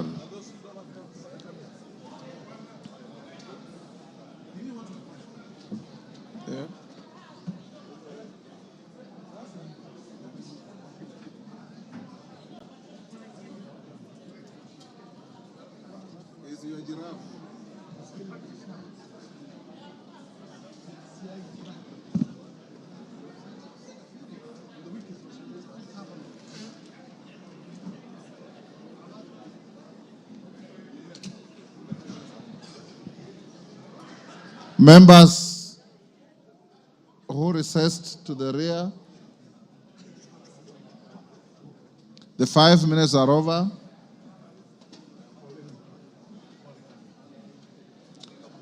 I now order the doors to be closed, to be locked.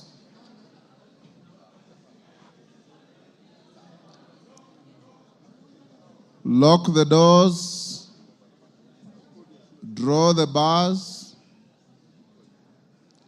Members, get to your seats.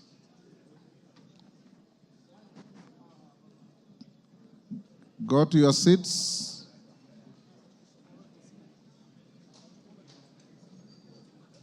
Now, in the interest of time, members whose gadgets malfunctioned, we don't have to wait to start calling you. You can, as we go into the vote, you can start streaming to the table to record your vote. Members ready? Clerk, are you ready? Yeah? Don't log out. You are already logged in. If you haven't ensured that your machines are working, your gadgets, don't vote until I tell you to. I'm waiting for you.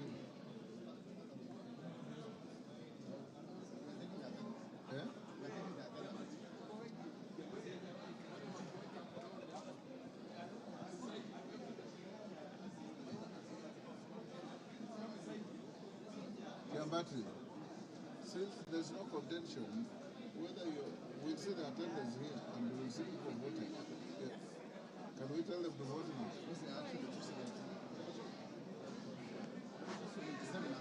Yes. You can now vote. The clerk say, hold on a little. Clerks, be efficient. Ready? Yes. So you hold, I'm told the clock is still ticking.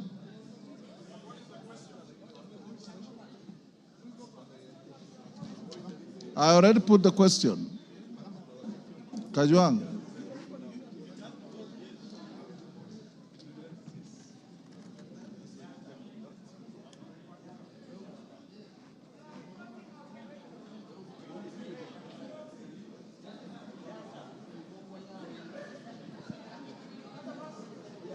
Order, Elisha.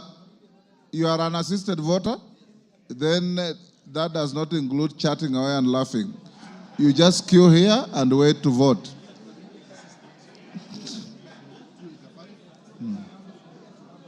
Ready?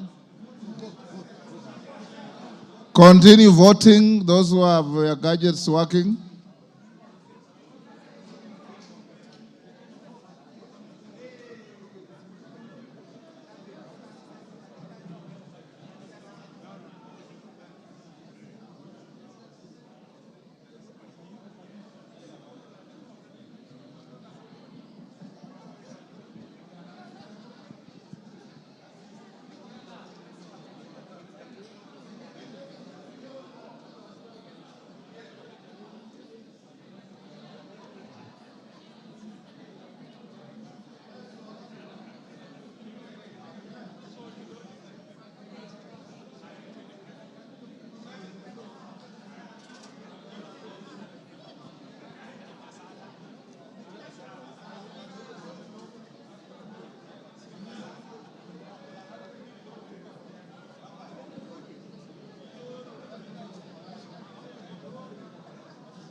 Is it necessary when a parliament for the tellers to come and announce? No, Not necessary. just be here to assist. Huh? Just Assist the...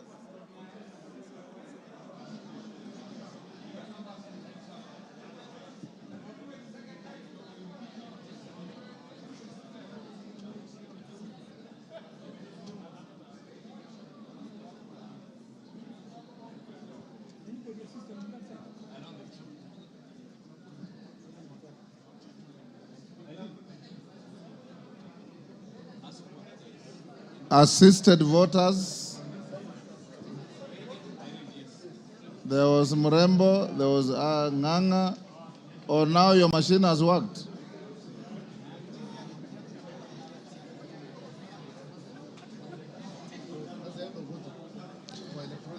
The end of electronic voting. Assisted voters. Wanjala, you have been assisted? Well done.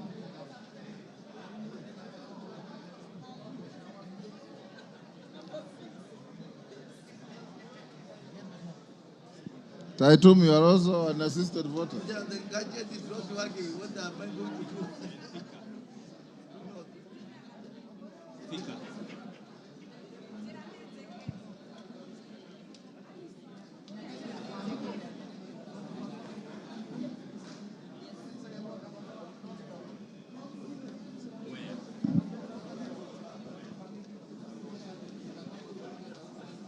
Mary, hata wewe ni assisted. But my machine is not going off. Yes.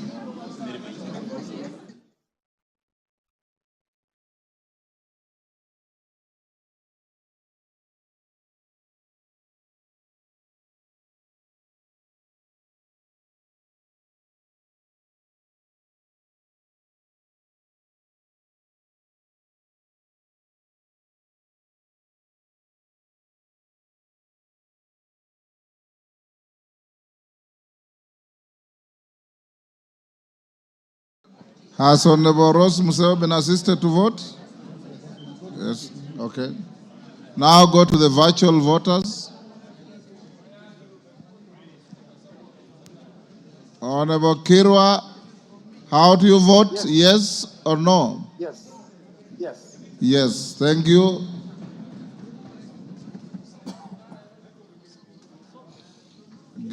Thank you, Honorable Kirwa. Get Honorable Samal. Thank you. Thank you. Or was it Siloya first?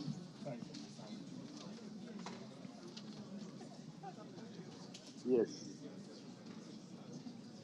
Honorable Siloya, how do you vote? Yes or no? Yes. Thank you. Get Honorable Samal.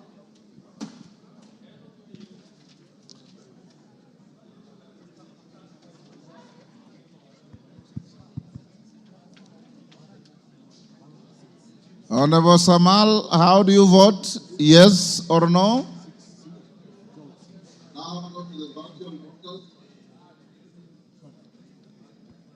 How do you vote? Yes. Thank you. Thank you. Is Wambilianga available now? Yes.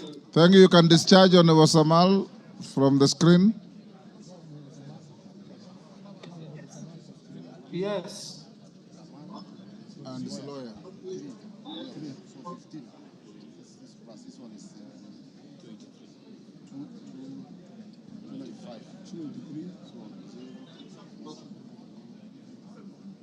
Yes. Did we lose some members? Yes.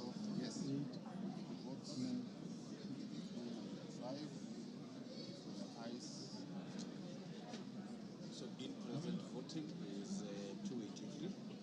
Electronic is 283. 283. Virtual 3. Virtual 3. And That is assistant voters. That is 286. Plus 12 assistant. Kuja hii inakuja hivi. Not here. 298. It's 298. 298, not 295. 298. Yes.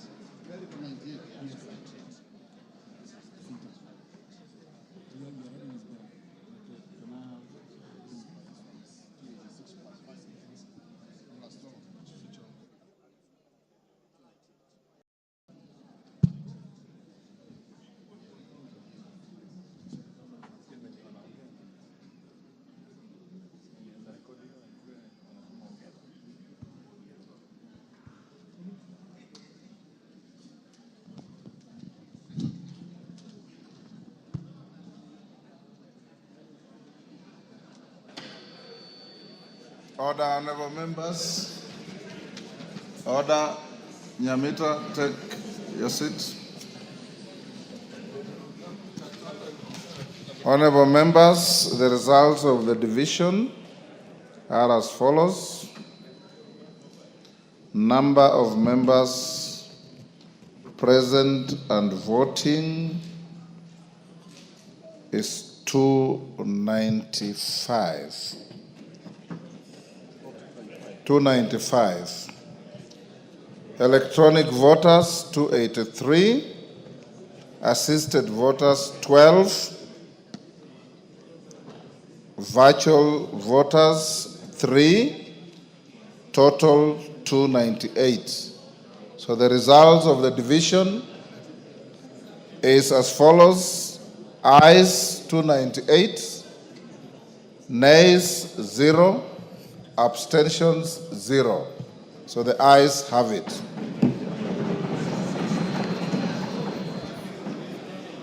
A bill for an act of parliament to amend the constitution of Kenya. Now you can open the doors and close the doors. Next order. Order number 13, motion, consideration of the performance audit report on the provision of services. Order. We'll go back to statements, clerk. We left, go back to order. Call out the order on statements. Order number 7, questions and statements. Do you think we'll have any?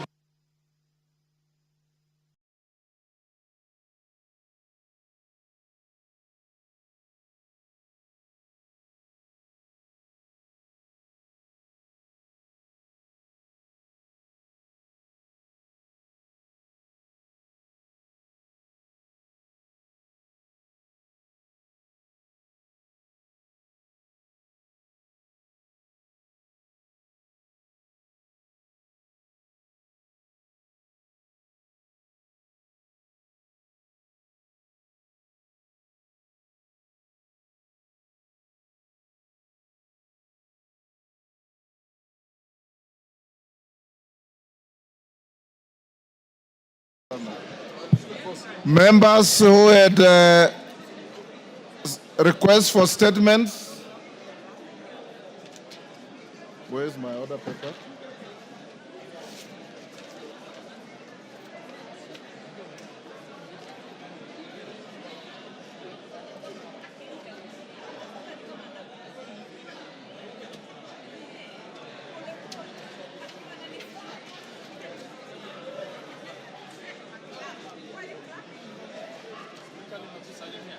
Baba, habari.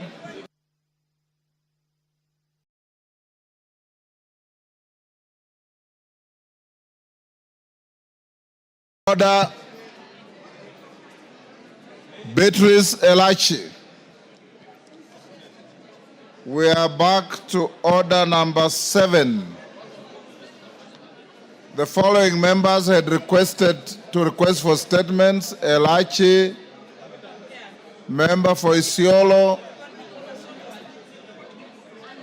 Elachi, go ahead. Give Elachi the mic. Thank you, Mr. Speaker. Mr. Speaker, I rise to request for a statement regarding the transitional mechanisms from the 844 to the competency-based curriculum education system. Honorable Speaker, pursuant to the provisions of Standing Order 44-2C, I wish to request for a statement from the chairperson of the Departmental Committee on Education regarding the mechanism of transitioning students who missed to sit the KCPE and KCSE examinations. Honorable Speaker, the rollout of competency-based curriculum CBC to replace the 844 system of education resulted in the Kenya National Examination Council (NEC) administering the last Kenya Certificate for Primary Education KCPE examinations under the 844 education system in 2023. Further, the final secondary school class under the 844 education system will sit for the last Kenya Certificate of Secondary Education KCSE examinations in 2027, marking the end of an era for the 844 education system and paving way for the full implementation of the CBC. Honorable Speaker, it is estimated that over 9,000 pupils who did not sit for the final KCPE examination in 2023 and other preceding years due to various reasons, majority of whom being girls affected by early pregnancies, illness, and other unforeseen circumstances. These learners now stand the risk for never progressing to secondary education for not having the opportunity to sit for KCPE examination, which is no longer being administered. The same fate awaits students who may miss to sit for the last KCSE examination in 2027. While many of these learners remain interested in completing their education and sitting for both KCPE and KCSE examinations, others were and are still desirous of bettering their previous grades before the examination is totally discontinued from the education system. Further, the shift from the 844 examination system to the competency-based assessment system presents a significant challenge in terms of curriculum adaptation, teacher training, assessment development, and conversion of qualifications from the 844 to CBC. Honorable Speaker, it is against this background that I request for a statement from the chairperson of the Education Departmental Committee on Education on the following: measures that the Ministry of Education and the NEC have put in place to accommodate the learners who missed their KCPE exams under the 844 system, the conversion criteria for KCPE qualifications to the CBC assessment for purpose of transitioning to senior secondary school, the equivalent of secondary school under 844, clarification on whether there are any special arrangements, provisions, or remedial opportunities for these learners to sit their KCPE and subsequently KCSE exams, and the strategies the ministry is implementing to ensure students wishing to retake KCPE or repeat the KCSE examination will be allowed to do so until 2027, including measures for ensuring that those who might miss the last KCSE examinations in 2027 are not disadvantaged for transition to university and college education. Thank you, Mr. Speaker. Thank you. It was to which committee, Beatrice? Committee on Education. Chair Education, when can you respond? First week after recess? Yes, thank you. Thank you. After recess, Mr. Speaker. Member for Tarabach, Wajir. Member for Tarabach, Wajir. Go ahead. Thank you, Mr. Speaker. I am making a request for a statement regarding the funding for construction of the Wajir Tarbaj Kutulo Road. Honorable Speaker, pursuant to the provisions of Standing Order 44-2C, I rise to request for a statement from the chairperson of the Departmental Committee on Transport and Infrastructure regarding funding for the construction of Wajir Tarbaj Kutulo Road. Honorable Speaker, the Wajir Tarbaj Kutulo Road, which traverses Tarbaj constituency is part of the Horn of Africa Gateway Development Project supported by the World Bank with the aim of improving connectivity between Kenya and other Eastern and Southern African countries. The project is expected to improve the movement of people, goods, and services across the region. Additionally, the project will improve digital connectivity and access to social services by communities in the designated locations along the targeted sections. Honorable Speaker, the construction of the said road in two parts, being the Wajir Tarbaj Road, which is Lot 1, and Tarbaj Kutulo Road, which is Lot 2, was advertised under tender number Kenya 2506/2022 and Kenya 2507/2022, respectively, heralding the hope that this largely marginalized region will finally benefit from the improved connectivity. Although construction of the road commenced, completion of the project is now facing uncertainty due to financing challenges. Reports indicate that the National Treasury did not provide funds for the construction and completion of Tarbaj Kutulo Road in the 2025-26 financial year. This has raised fears of the project facing threat of termination due to lack of funds. Honorable Speaker, it is against this background that I request for a statement from the chairperson of the Departmental Committee on Transport Infrastructure on the following. One, a report on the implementation status for the Wajir Tarbaj Road, that is Lot 1, and Tarbaj Kutulo Road, that's Lot 2 project, detailing the financing plan, total cost, and the amount disbursed and paid to the contractors so far. Secondly, the clarification on whether or not the completion of the Tarbaj Kutulo Road has been provided for in the financial year 2025-2026, specifying the budgeted amount. Number three, a report on the number of residents affected by the project in Tarbaj constituency, including their details and status of compensation. And fourthly, details of the corporate social responsibility initiatives earmarked for implementation under the Horn of Africa Gateway Development Project within Tarbaj constituency, the budgetary allocation, and the expected impact on the local communities. Thank you, Mr. Speaker. Chair Rhodes. Yes, Major Bashir. Honorable Speaker, I want to associate myself with the request for that statement because it's very, very important.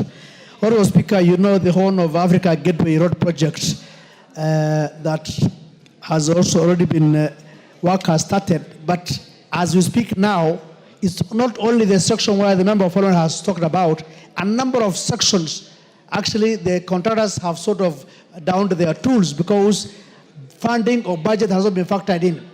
Honorable Speaker, remember, this is a project where His Excellency has pronounced himself to the fact that it must be done and completed by end of 2027. However, as it is now, it looks like it's going into headwinds.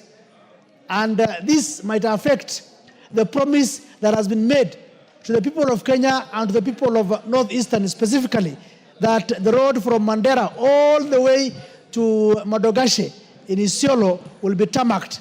Honorable Speaker, we want this matter to be taken with the seriousness it deserves, so that we want an answer as soon as possible. Thank you, Honorable Speaker. Roads. Chair Roads. Any member of Roads Committee? Oh, yes. Pardon? It doesn't matter. You take your seat. I was asking for the Chair Roads. A clerk inform the Roads Committee to bring a response the first week after recess. Honorable Tubi, I thought you were trying to alert me to give you an opportunity to request for your statement. Yes, sure. Go ahead. Thank you, Mr. Speaker. Although I wanted to talk about that one. Just go to your statement. Because it starts from my county. The whole road, whole of Africa starts from, and it has stopped. Anyway, thank you, Mr. Speaker. I'm also boarding that horse when it comes. Mr. Speaker, sir, I am standing to request for a statement regarding insecurity in Isiolo County. Honorable Speaker, pursuant to the provisions of Standing Order 442C, I wish to request for a statement from the chairperson of the Departmental Committee on Administration and Internal Security regarding insecurity in Isiolo County. Honorable Speaker, there have been reported cases of insecurity in Isiolo County allegedly by persons sponsored by the governor of Isiolo County. This has caused havoc to residents, including the members of the County Assembly of Isiolo. For instance, on June 25, 2025, the said group of assailants attempted to illegally invade the County Assembly during its sitting while debating on a motion on impeachment of the governor, resulting in destruction of properties and injury to persons. These security concerns that have deeply unsettled the residents of Isiolo County. In addition, on 10th June 2025, the said group of assailants invaded Isiolo County Assembly, vandalized the Assembly chamber, caused members of the County Assembly to flee for their safety. This state of affairs has created fear amongst residents and the general population. Additionally, the actions have negatively affected the economy of the residents. Honorable Speaker, it is against this background that I request for a statement from the chairperson of the Departmental Committee on Administration and Internal Security on the following. 1. A status report on the assessment of insecurity cases recorded in Isiolo County in the month of June, last month. 2. Immediate measures that the government is putting in place to address the recent surge in insecurity in Isiolo Council arising from whatever the activities of the County Assembly. 3. Measures being put in place to ensure that the safety of residents, including members of the County Assembly, is guaranteed. And Mr. Speaker, while I thank you for that, Right now, we are having 2 speakers of the county assembly in Isiolo. Honorable Truby. Yes. When you request for a statement, you only read what the speaker approved. Thank you, Mr. Speaker. I finished. Thank you. It was to which committee? Security. Where is Tongoyo? Any member of Security Committee? Caroline, you are a member of Security? You tell your chair to bring a response first week after recess. Thank you, Chair. I will communicate. I'm the speaker, not the chair Thank you. of the House. Thank you.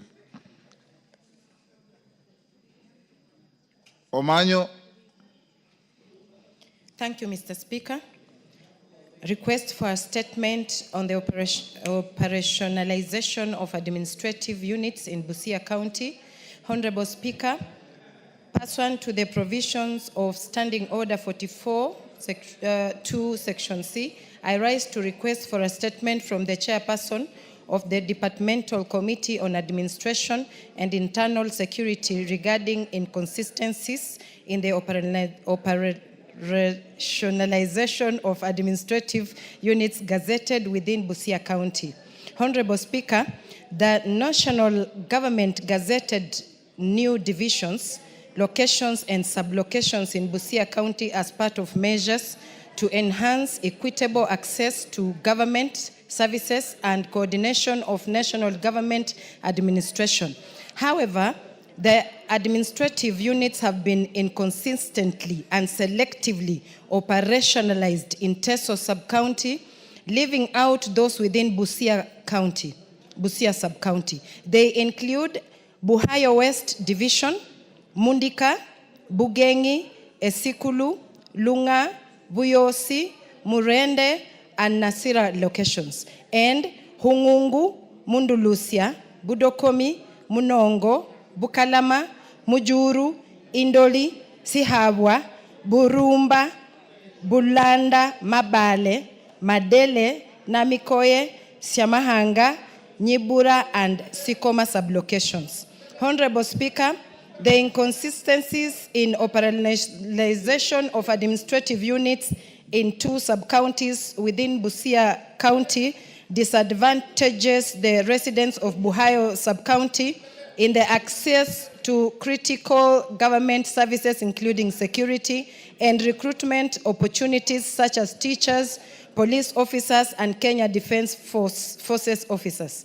Honorable Speaker, it is against this background that I request for a statement from the chairperson of the Departmental Committee and Administration and Internal Security on 1, a report on the status of operationalization of the above-mentioned administrative units in Busia sub-county to improve service delivery, address security concerns, and enhance equitable access to opportunities dependent on administrative units. 2, a report on the reasons for the delay in operationalization the gazetted administrative units in Busia sub-county, including the circumstances under which the administrative units in Busia sub-county were left out in the operationalization of units in Teso sub-county, and 3, measures being taken to operationalize the gazetted administrative units in Busia sub-county and the timeline for their activation. I thank you, Honorable Speaker. You are done? Yes, Odanga. Yes, give Odanga the mic. Thank you, Honorable Speaker. I want to thank Honorable Manyo for coming up with this issue of seeking a statement. Indeed, these units, administrative units, were gazetted in the year 2017, and it has taken so long for the government to operationalize.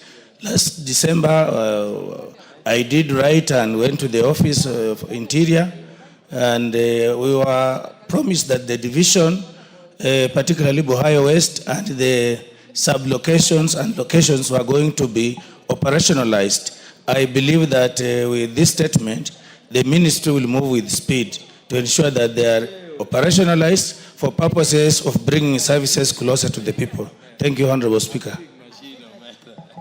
Yes, Chair Security, Ngalechei, can you bring a response within the first week Yes, Mr. Speaker. I'll after recess? Yes, I'll convey the message to the chair. Thank you.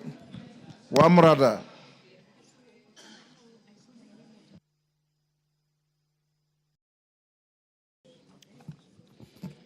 Thank you, Honorable Speaker. A request for statement regarding challenges facing the Kiambu National Polytechnic.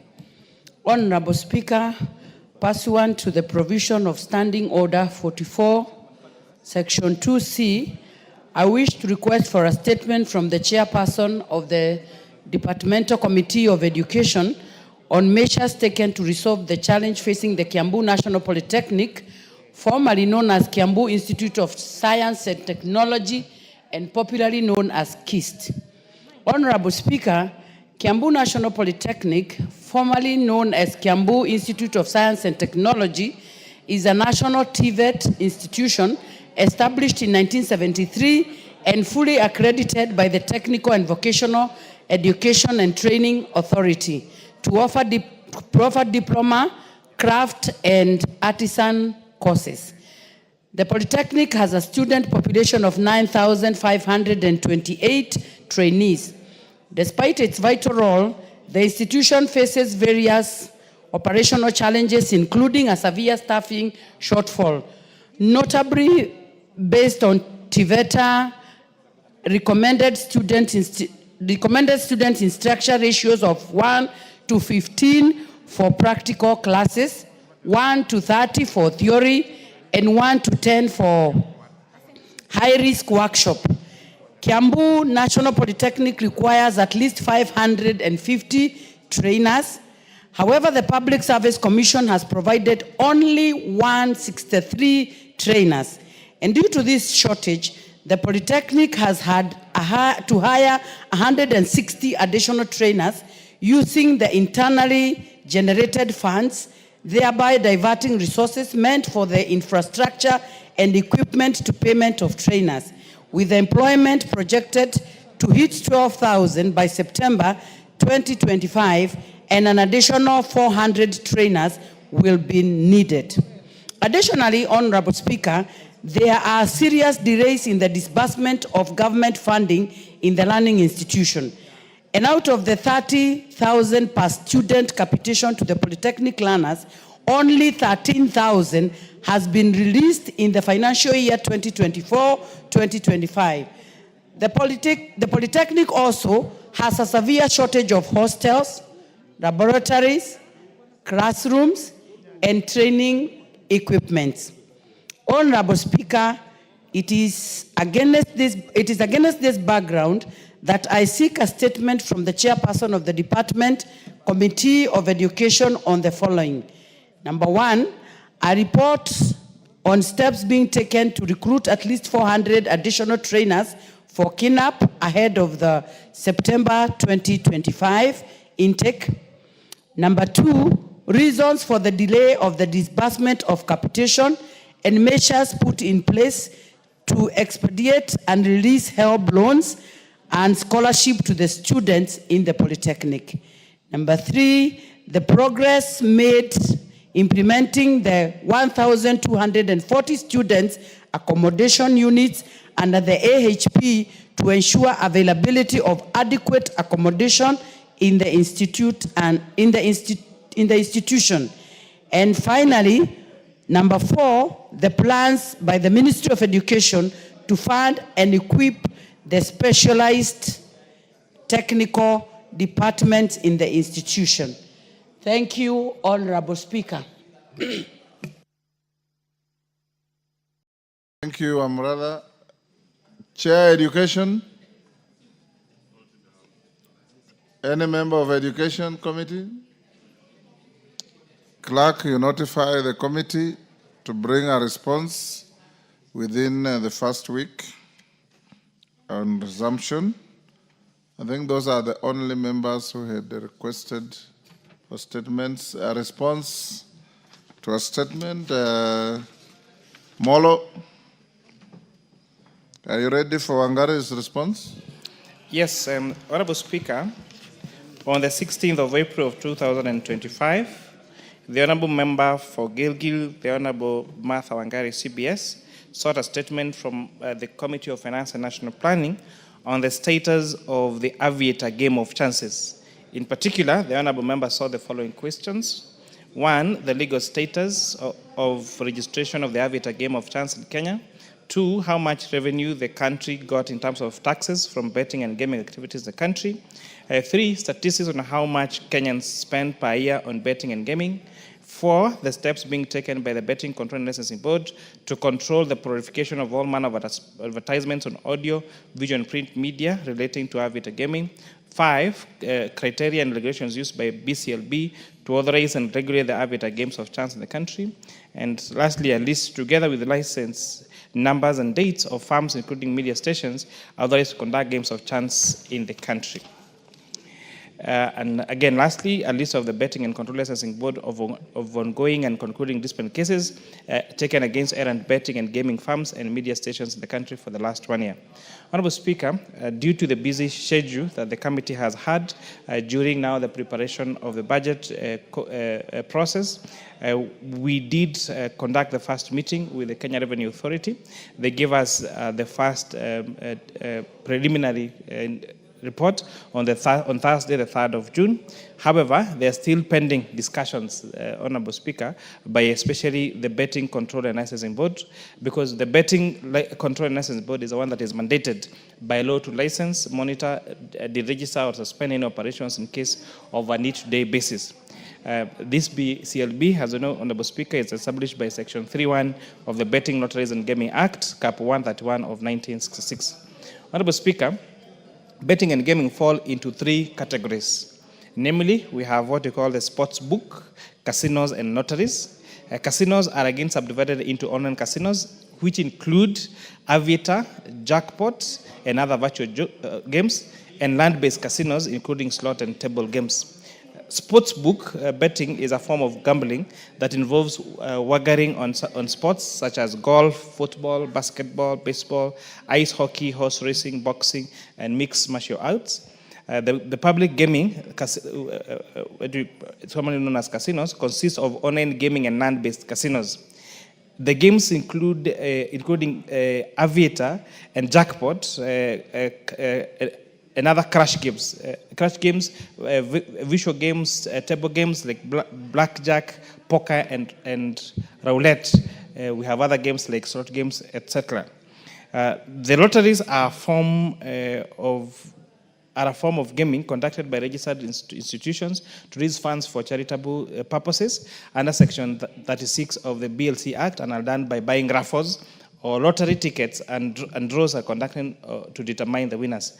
I think we are all, probably all of us, participated in them in our church harambes since we were little. The taxation that exists on this particular Aviator and Jackpot gaming is we have a 5% excess duty on all deposit or stakes placed by punters. The tax is collected at the point of deposit. The tax is deducted at source in real time. Honorable Speaker, you'll note that the amendments that were done by the laws that were passed by this House through the Finance Act now has now changed the way this excess duty is taxed, so that now it's taxed when you deposit into the wallet of the betting company and not when you place a bet. In addition, there's a 20% withholding tax that applied for all gambling winnings. This applies to gross winnings from betting, lotteries, gaming, and prize competition. And this tax, again, is deducted at source in real time. We have also 15% gaming tax that is levied on gross gaming revenue. Gross gaming revenue is defined as a gross revenue turnover minus the amount paid out to customers as winnings. This tax applies to betting, lotteries, gaming, and prize competition, is calculated and remitted monthly by the license operators. So this is where the gaming company will subtract how much people bet and how much they paid as winnings, and then now apply 15% as gaming tax on that gross revenue. And lastly, there is 30% corporation tax that is paid on all resident companies, but this 30% corporation tax, of course, is allowed for tax deductible expenses. Honorable Speaker, the Aviator and jackpot games of chances as classified as digital games of chance under the BLGA, and its taxation is aligned with the taxation regimes for the other betting and gaming activities, which include excise duty, withholding income tax on winnings, betting gaming tax, and corporation income tax. So these, Honorable Speaker, there are around 346 betting and gaming companies operating in Kenya, which employ approximately 4,217 Kenyans. These companies also pay various roles. They pay PAYE, they pay VAT, withholding VAT, corporation tax, withholding income tax, excess duty on betting and gaming tax, monthly rental income tax, and withholding income tax, NITA, and also the affordable housing levy. Honorable Speaker, as per the financial year 23-24, betting and gaming paid a total of 23.6 billion shillings in terms of taxes, while in the 3 quarters of financial year 24-25, this sector has remitted a total of 26.28 billion in terms of taxes. So it actually means that for the first 3 quarters, the collection of taxes is 3 billion shillings more than how much was collected in the previous full year. These tax levels are expected to double in 25-26 because of the reforms that have been made by the Finance and National Planning Committee through the Finance Act of 2025 on taxing deposits and withdrawals. This will now touch the tax cheats that were not on the tax, especially for betting for entities outside the country. These reforms are expected to promote responsible gambling in Kenya, and the following are individual tax shield from now different gaming heads. For Sportbook, it was 4.22 billion shillings. Casinos contributed 2.43 billion shillings, and lotteries contributed the lowest, which is 7 million shillings. Sportbook and casinos, 17.4 billion. Sportbook and lotteries, 7.9 billion. Sportsbooks, casinos, and lotteries, 2.08 billion. And others, which are referred to as general activities, 218 million shillings. So, Honorable Speaker, the Aviator and the jackpot games are part of online casino and tax revenue collected from this of gambling is inclusive in casino taxes, which contributed 8.28 of all the gross revenue paid, which amounts to around 1.968 billion shillings. Honorable Speaker, these games of chances are a new product in the market and yield substantial absolute tax revenue collections, in as much as a proportionate contribution is comparatively small in addition to the more established games. With optional regulation for responsible gambling, the revenue contribution is likely to increase. Honorable Speaker, the Finance Act of 2023 introduced an excess duty of 15% on advertisement charged for betting, gaming, and lotteries and prize competition on television, print media, billboards, and radio stations with effect from 1st of July 2023. Furthermore, in the Tax Laws Amendment Bill, now Amendment Act of 2024, the scope of the media advertisement now was expanded to include internet and social media.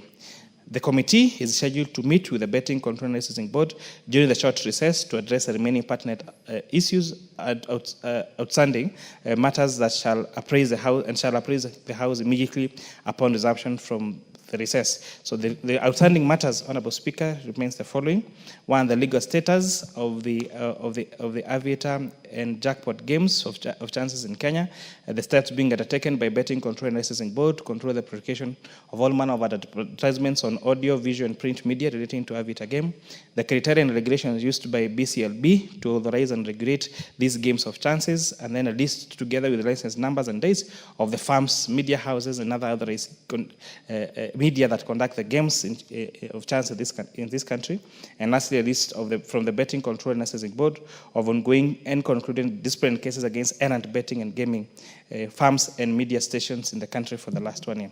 So, Honorable Speaker, this is just a preliminary report. The best feedback we're going to get is from the Betting Control and Licensing Board. However, it is important to mention, to inform this House that after this matter was raised in the House, the Betting Control and Licensing Board stopped or banned all manner of advertising for these games on our local stations, on media, internet, and social, Honorable Speaker. And I think maybe that is a step in the right direction to reduce this particular addiction.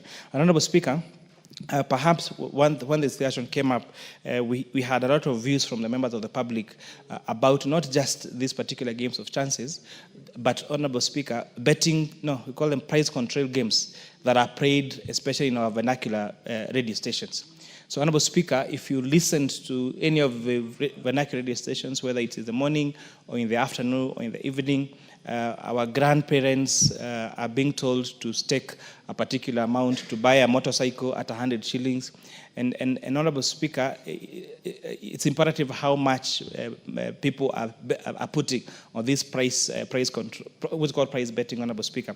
And now that's one of the other matters that we hope we could expand in our scope as given to us by this Honorable House, that we need to, in as much as betting is not an illegal activity in Kenya, it is important that it being an extremely addictive activity, it be controlled, so that we make sure that the matters that we hear about people committing suicide, others killing each other because of this particular betting behaviors, Honorable Speaker, is controlled. So I know, Honorable Speaker, it is not a satisfactory statement, it's just a preliminary statement, because also the Honorable Member has been very patient and has been raising this concern almost every day.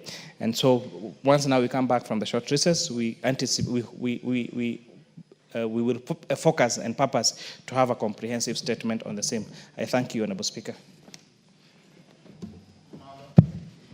Thank you, Mr. Speaker. I also want to appreciate the chair. I know it's also been a very busy time, as you had indicated last week, and I have been very patient on this statement. I appreciate the preliminary statement and also appreciate that he has committed that it still meet BCLB. Maybe what I would add for now, Mr. Speaker, because I will wait for the comprehensive statement, is the issue that when this matter was raised on this floor, it was the advert on the radios reduced substantially because there was some directive on advertisement. My question will be, was it just a knee-jerk reaction or will it creep back? Was it by policy? Does it need a law? Maybe this is something they can, the committee can explore when they meet BCLB so that we are able to tame. Because, Mr. Speaker, you know, many casinos don't advertise. Yes. They don't need to. There are people who know where the casinos are, they will go. But these adverts on Aviator and these are the games on the phone where we have parents putting 50 shillings, putting 30 shillings. We have children gambling their money for school. We have families breaking and even other people committing suicide, Mr. Speaker. So this is where the problem is. The macro and the small scale gambling that we are seeing in our radio stations, especially vernacular. And I say that because I've followed the Kikuyu vernacular stations. In fact, even a song cannot end, 3 minutes of a song, Mr. Speaker, without an advert for gambling, and especially this Aviator. So I hope the committee can go to the bottom of it so that we have a position legally on policy and the advertisement on radio, on media, on the internet, so that we can protect our population, Mr. Speaker. I hope that the committee will give the substantial statement when we come back. I thank you, Mr. Speaker. Yes, Mboko Milemba Mwalimu. Thank you. When Honorable Wangari raised his statement, I got interested in this matter, and later on, I realized that the so-called Aviator and other methodologies of gambling are all over houses. And Aviator is very well known by both kids and even the mamas in the village, and it's really riding high. And later on, when I talked to the teachers recently in Mombasa, they told me that most of even our teachers are now suffering seriously because some of them even end up committing suicide because of gambling, especially the Aviator and other gambling methodologies. So therefore, I think the chair should not just concentrate on the taxes as he has done, though the question indeed asks about the taxes they are paying. But indeed, I think the asking of the question in relation to the taxes was supposed to bring out that what's the benefit of this as opposed to what also we are receiving as a country. And I think there's need for serious control when the committee sits to get a proper statement to actually limit the number of times these advertisements are done and how it's done, especially in the vernacular languages. This is killing the society. We lost a teacher in in Nanyuki who committed suicide because he took a loan and then took it to betting and then lost all the money, was also my official, and it's not doing us any good. Thank you, Honorable Speaker. And when you bring your comprehensive statement, you can address all those. Honorable members, allow me to acknowledge Ngoto Boys High School from Makueni County in the public gallery. On my behalf, on behalf of the House, I welcome them to Parliament. Thank you. Next order. Yes, Mwalimu. I'm sorry to, Speaker, to interrupt. I had seen the chair of health in the House. Honorable Speaker, the President did pronounce himself on SHA, especially on the registration of SHA. In terms of, are you able to register for 1 month and then continuously so until the year ends, or must you register the whole year? And in my own constituency, SHA was now doing very well. I had a case where we had a child in Msiri High School who was treated in hospital, and SHA paid for us over 69,000 shillings. It made me, Honorable Speaker, to go ahead and help in registration of SHA by providing the data that they are required to have. But then, that pronouncement by the President, and also I wish the chair was here, has not been effected. When they are registering members, people, citizens into SHA, the system is not accepting 1 month registration. So that after 1 month, they again register for another month and another month, the way we used to do it during the NHIF. This will really promote registration, also encourage more people to register, and also avail more people to be within the system, because the local communities don't have that money, the entire money of 12 months. So this is something that I thought the chair could at least work on during this recess. He sits with the minister and other authorities related and concerned in that area so that they can bring back the registration of SHA on monthly basis. Kenyans are waiting for it. You talk about it anywhere, they will actually say, we want that to come back so that we can join SHA. That was my point of order, Honorable Speaker, and I want to thank you. Member for Molo. Honorable Speaker, I'd like to add my voice on this particular matter. This social health insurance is a game changer in our health sector, but it's likely to increase the gap between those people that have access to free medical care and those who don't, what we are calling universal health coverage. Because asking now new entrants to pay a whole year of fees is becoming a tall order with most of the population.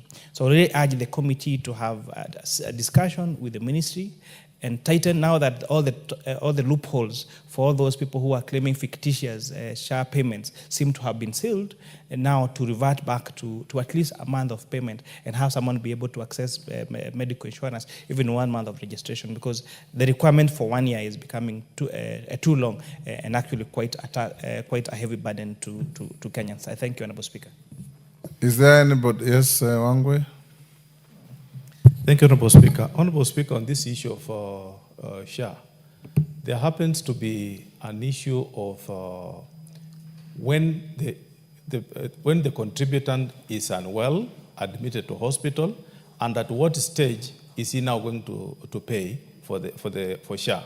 Honorable Speaker, the future seems to be stretching, such that for the government to plan well, here comes a situation where a patient is admitted today, he comes in today and now subscribes to a whole year's payment today. What happens to the concept of planning? What happens to how is going to pay, how the government is going to fill the gap? Therefore, Honorable Speaker, I feel the committee should review, look at it in holistically and advise on how well are we going to look at the issue that payment should be somehow consistent but not instant, as into when you fall sick today and you go for admission and you pay. Honorable Speaker, a case in time is a situation where we need to pay for CT scan, for example. Because it's expensive, I now move in and pay the 7,000 today. How about if X number of people pay today that amount? It means the drawback is going to be expensive to the government. So what I feel, Honorable Speaker, is let's have a substitute move and look at it holistically and plan. Actuaries should come up with a formula to help SHA plan on how to mitigate such a situation, Honorable Speaker. Thank you, Honorable Speaker. Member of Health Committee. Yes, Odanga. Thank you, Honorable Speaker. Indeed, Honorable Speaker, in the beginning, SHA had a lot of issues of registration, people accessing, and people even accessing the healthcare services.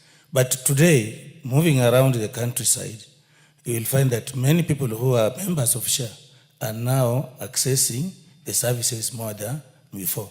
And we need to really strengthen this. I want to agree with the Honorable Mboko and the Honorable Wangwe that the instant payment should be stopped so that we pay, monthly, the way we used to do in NHIF. It will become easier and more attractable to our people. Thank you, Honorable Speaker. Pasaris, you're a member of the committee? Go ahead. Thank you, Honorable Speaker. Honorable Speaker, I want to lend my voice to the conversation that's going on SHA. I think in the beginning, when we used to have NHIF, you had to have a 3-month waiting period before it could be utilized. But with SHA, we said that anybody who walks into a hospital, whether you're registered or not, you will have access to universal health care. Honorable Speaker, just recently we had a street lady who was pregnant, and I met her, and I tried to get her an ID so I could register her for SHA. But unfortunately, the ID has not come out yet, and she ended up having an emergency cesarean. But the hospital, Pumwani, actually took her through the social services department, realized that she was a street girl, and then eventually just let her off. But the fact remains that even us right now as parliamentarians, we're paying our SHA deductions every month. If the parliament were going to be asked today to pay 1 year upfront, it would be almost an impossibility. So the fact is, we need to make sure that we market SHA to the communities. We make them understand that SHA will get stronger and be better able to serve if we pay. People normally pay when they're sick or when they're admitted. That weakens the whole structure of universal healthcare. Even India struggles with universal healthcare in spite of having cheap medical, lots of hospital facilities, and a population that is actually huge to serve. What we need to do with SHA is do a lot of marketing, do a lot of recruitment. We need to make sure that people understand. And then the people out there, if you can afford 1,000, or you've been assessed to be able to pay 1,000 premium or 2,000 premium, you have to pay the rate that is given to you based on the assessment. If your assessment has been done wrong, go and have it queried. The fact is, if we want this country to be able to offer universal health care, we need to be able to pay the premiums. So let's not wait until we are sick. And I think that message has to be taken to the communities, taken to the various institutions, taken as well to the grassroots, because people join SHA when they are sick. People join SHA when they get admitted. So SHA will actually collapse if we continue that way. So the idea is for us to make sure that our house help are, even if they're not formally employed, we pay SHA for them. Everybody has a moral responsibility to make sure that the people that they know have signed up to SHA. And recently I had a friend of mine who said to me, I've got a gardener and a watchman and they want to sign up for SHA. How do I go about it? This shows us that the Ministry of Health is not doing enough. The easy way is to say, let people pay 1 year premium. No. Make us see your advertisement. Advertise SHA and the benefits. You keep telling us it's working, but show us the benefits of SHA and the advertising. Use your online, and make sure that everybody gets to understand that we need to sign up for SHA, we need to pay SHA. But asking people to pay 1 year upfront because you're not doing your marketing well, I think that's it's wrong. Thank you, Mr. Speaker. Thank you. Any member of Health Committee? Rindagiri, you want also to joyride? I just want to joyride. Thank you, Mr. Speaker. I think SHA, from what I'm gathering from our great people, Bori, it is coming out very well. SHA is functioning, and SHA is really taking care of those who have been admitted.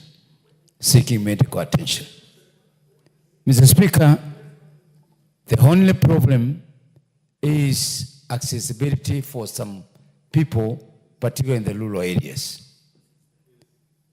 What we are trying to do as a community is civic education. But Mr. Speaker, the members of parliament or MCAs cannot do entirely the public enlightenment. It is very important that the Ministry of Health takes up the responsibility and first inducts particularly the local administration, the area managers, the sub-chiefs, the chiefs, and even ECC and DCCs, who even themselves, being the government agents, are not able to explain the functionalities of SHA. Mr. Speaker, you go some areas they have never known about it. All what people are taking advantage is social media. But all in all, particularly in my constituency, people are coming to appreciate the good part of SHA. But Mr. Speaker, I don't know how the operation of SHA was or made it that the premium payable need to be paid per year. Mr. Speaker, not everybody can afford paying the premium per year. My rural constituency, Mr. Speaker, there are low seasons of harvest and there are high seasons. Even those who are employed, Mr. Speaker, cannot afford to pay. Mr. Speaker, you go and find that there is assessment that is being done, particularly on those ones who are being admitted. Once that assessment is done, there are those ones who are assessed at 300 shillings per month, but you are told to pay per year. There are those ones who are assessed 500 shillings per month, but you are forced to pay per year. There are those ones who are being assessed 1,000 per month, and they are forced to pay for 12 months. First and foremost, Mr. Speaker, that criteria of determining the amount that needs to be paid. That is beyond joyriding. Mr. Speaker, I hear you. It's just expressing what is really happening there, because I'm sure many people are listening to us, and this is the only place where we represent the feelings of our people. And people, Mr. Speaker, they are really watching how you specifically, Mr. Speaker, you are navigating through ensuring that this universal health care becomes a reality in this country. So you are presenting over this house, and this is the only house that will ensure this success of this of SHA.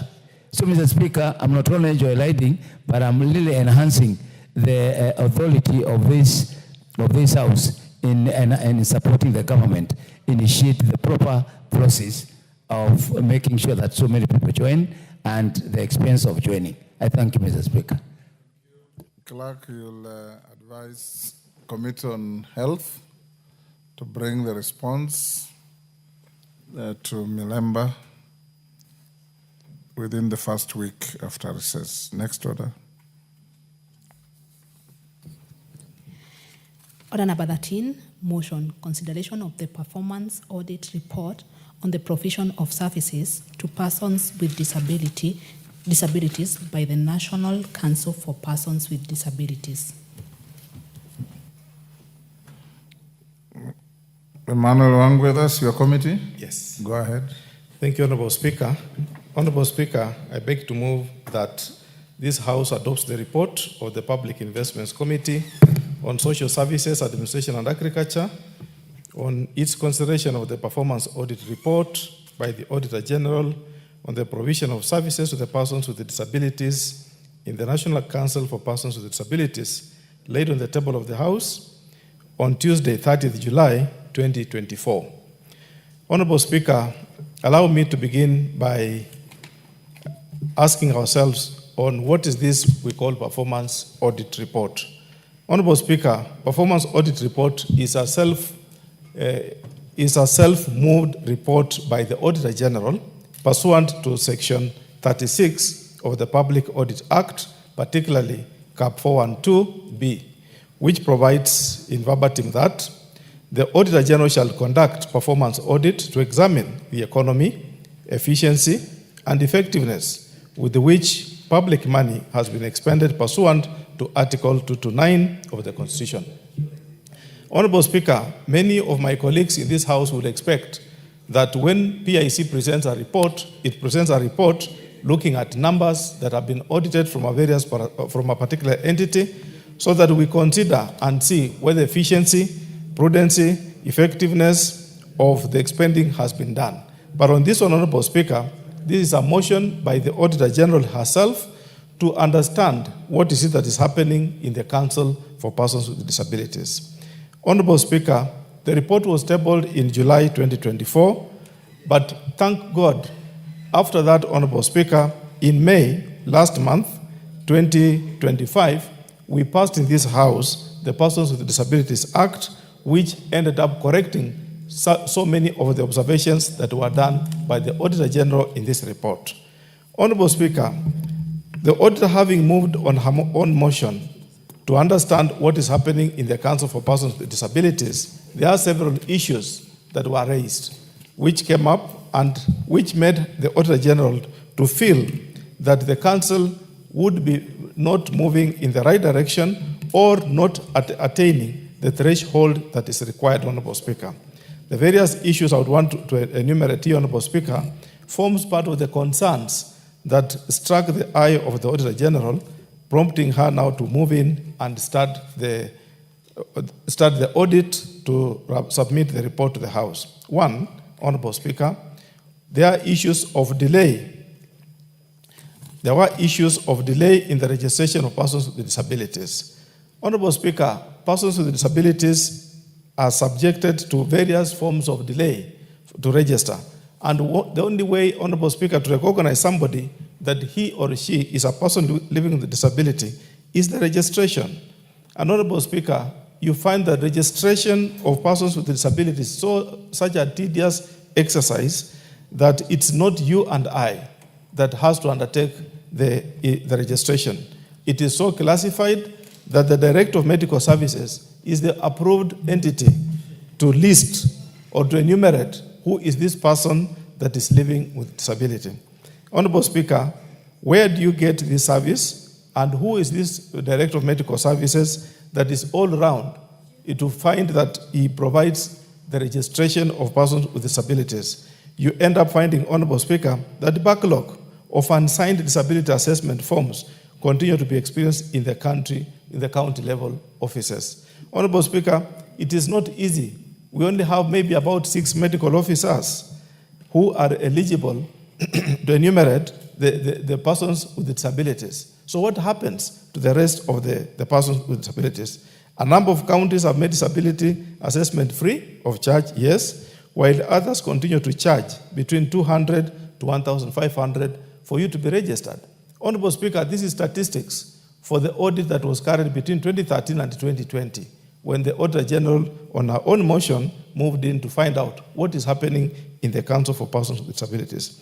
The problem is compounded, Honorable Speaker, where assessed persons is seeking tax exemption by Kenya Revenue Authority because he or she has to travel to far away centers where KRA assessments are periodically conducted. Those are issues, Honorable Speaker, that move a person to be now registered. And Honorable Speaker, it is such a tedious exercise that is going on in the Council, and if it's not checked, it now keeps on compounding the various persons living with disabilities not to enjoy the services. Honorable Speaker, the other issue that came up to the attention of the Auditor General is the cash transfer program that has not substantially improved the livelihood of persons with disabilities. Honorable Speaker, when you audit the cash transfer program from the social protection perspective, there is so much that is moving into that program. But, Honorable Speaker, from the eye of the Auditor General, Has this improved lives of persons living with disabilities? Honorable Speaker, there are quite a number of observations that came up on that with that question. The mode of paying has improved over time and moved from manual to card-based, then to current electronic platform, which is individual and account-based, which addresses challenges previously experienced by the beneficiaries. Yes, it has enabled to access those who are registered. How about those who are not registered, Honorable Speaker? That is now the challenge that comes about with that cash transfer, meaning, Honorable Speaker, it is sectarian. A few are getting and the majority are not because of not being registered. The cash transfer program, Honorable Speaker, has also experienced delays in disbursement of funds due to delay in release of exchequer from the National Treasury. Honorable Speaker, these people, persons living with disability, depend entirely on that cash transfer program. So the moment the exchequer is delayed, they are also stuck in their daily activities and they are unable to move because that is their only income that they have. The Social Assistance Unit, Honorable Speaker, over time has not reviewed the amount of cash transfer periodically as documented in the Consolidated Cash Transfer Program Manual. Honorable Speaker, you and I have always known that the cash transfer program is 2,000 for as long as it has been there. It has never been improved. It has never increased. But Honorable Speaker, you'll agree that life has changed, the cost of living has changed, and the inflation has also moved. In as much as, Honorable Speaker, today inflation has come down, but over time it has been fluctuating. Honorable Speaker, the other issue that caught the eye of the Auditor General is the Economic Empowerment Program, which has not improved the economic status of persons with disabilities. What is this we are talking about, Economic Empowerment Program, Honorable Speaker? The amount granted to each group, you find, Honorable Speaker, various groups of persons with disabilities are put together to submit their proposals and they get empowerment programs. The amount, Honorable Speaker, granted to each of the groups was not adequate to start viable projects. Marketing was a challenge and the group would disintegrate due to disagreement among the members. Honorable Speaker, whereas government has tried to consolidate these persons with the disabilities together by empowering the various groups, the question is, Honorable Speaker, is the money they are getting good enough to enable them to start a business? You find, Honorable Speaker, the allocations to these groups is so small, so minimal, that it only creates disagreement when the members of that group get together, and instead now they go each one of them separate way, so they are not able to move and make any impact or meaningful progress out of that grant from the government. Honorable Speaker, not every spade is a spade. At times it becomes a big spoon. Not everyone who is disabled is an albinism. We have different categories of disability. I want to address, Honorable Speaker, a challenge that also got the eye of the Auditor General. The Albinism Support Program, which has not adequately also, Honorable Speaker, addressed skin care requirements of persons with albinism. Honorable Speaker, the key issue affecting persons with albinism is the skin care. Their skin is susceptible to infections. So the moment you support their skin protective issues, that is the way to address persons with albinism. And Honorable Speaker, how I wish my good friend, the investor, was around. He would support this idea or this suggestion by the Auditor General. And what was the observation, Honorable Speaker, that got the Auditor's eye? Screening for skin cancer for the persons with albinism has not been done as expected.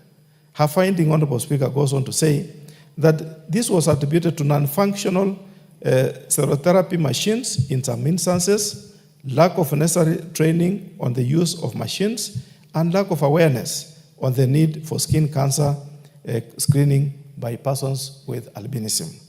Honorable Speaker, that's a very critical issue that got the Auditor's eye for her to be able to sum up and give it to us. What did she observe? That persons with albinism, Honorable Speaker, have been unable to collect the skincare items due to the challenge of proximity to the collection centers. These are specialized kind of service, Honorable Speaker, and it's not found in Navajo. My person from Navajo has to travel to Kakamega or even to Nairobi to access this kind of skincare facility, Honorable Speaker. The Auditor General also feels the Council has not enlightened the persons with albinism about the provision of the skincare items. Also, Honorable Speaker, some of our patients or persons living with albinism, they don't know that these items can be provided for by the government. So the Auditor General has brought it to the attention that it's important the Council of Persons Living with Disability makes it good to get to the bottom, lowest person, Honorable Speaker, to know that the government can provide. And Honorable Speaker, finally, the Auditor General talks of the skincare items sometimes expire at the hospitals due to non-collection of the lotions by persons with albinism. Honorable Speaker, some areas are advantaged. Those who are with proximity to Nairobi, they access the medicine faster. How about, Honorable Speaker, anybody with albinism from Wajir, from Mandera, from Turkana, from Navajo, Honorable Speaker, to come to Nairobi to acquire lotions to protect his or her skin? It's a challenge, Honorable Speaker.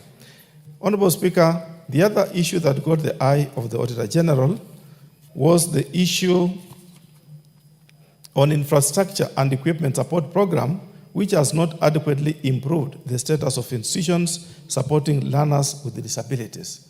Honorable Speaker, the government is putting into these programs, into these institutions, into our schools, what we call special schools, equipment to support programs to support learners with a kind of albinism disabilities. But Honorable Speaker, what happens to this? The Auditor General has sent 3 issues that happen, Honorable Speaker. She says that the National Council for Persons with Disability Infrastructure grants of 2 million shillings per institution has only benefited a small proportion of institutions out of the many deserving cases. Honorable Speaker, we are only talking of 2 million, could be per how many institutions a year? We pass this budget here, and when you look at it, Honorable Speaker, the institutions are overwhelming. It's a whole ocean in the country, but we get maybe 10 institutions in a year. So by the time we reach each and every corner of the institutions and the schools that we have, Honorable Speaker, yourself being a teacher, you can know how many schools are there in the whole country and at what pace are they dispersing the 2 million. And the question is the 2 million sufficient? Honorable Speaker, the second issue the Auditor General is observing is that the National Council of Persons with Disabilities, despite having budgetary ceiling to only approve projects whose budget does not exceed 2 million, went ahead and approved projects whose bill of quantity exceeded 2 million shillings. Honorable Speaker, disobedience. The accounting officer decides not to listen to the cabin, but he goes ahead maybe with other conditions in mind, such that maybe it could be the project is proximal to Nairobi or to whatever area, and he approves more than the ceiling. Honorable Speaker, the other final issue under this infrastructure the Auditor observes is that the Council has experienced shortage of funds due to reduction of the budget, greatly affecting the support to institutions for infrastructure development. Honorable Speaker, when the Minister for Finance or the Cabinet Secretary for Finance is overwhelmed and issues now budget cuts, one of the easiest places he runs to cut the budget is on this fund, Honorable Speaker, without looking and observing that persons with disability are greatly disadvantaged and they need to be supported. He goes ahead and chops off a huge sum of funds that rather belongs to National Council for Persons with Disabilities, disadvantaging, Honorable Speaker, any new institution that would benefit from the infrastructure fund of this organization.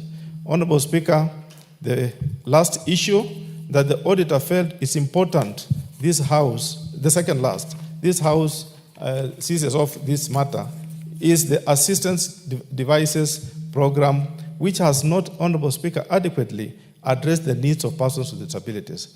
Honorable Speaker, this is a bit technical language, but put it in plain English. Items like crutches, wheel bicycles, items that help our brothers and sisters who are disadvantaged to move from point A to B. These are what we call assistive device program, devices, Honorable Speaker. The auditor has also made 3 observations under that program, and she says, the statement that National Council for Persons with Disabilities is implementing the Buy Kenya and Build Kenya initiative, by procuring and issuing locally calibrated assistive devices that ensure better suitability and longevity, as well as appropriateness to the local terrains, as opposed to the imported devices may not work for some disability cases which require specialized equipment not locally manufactured.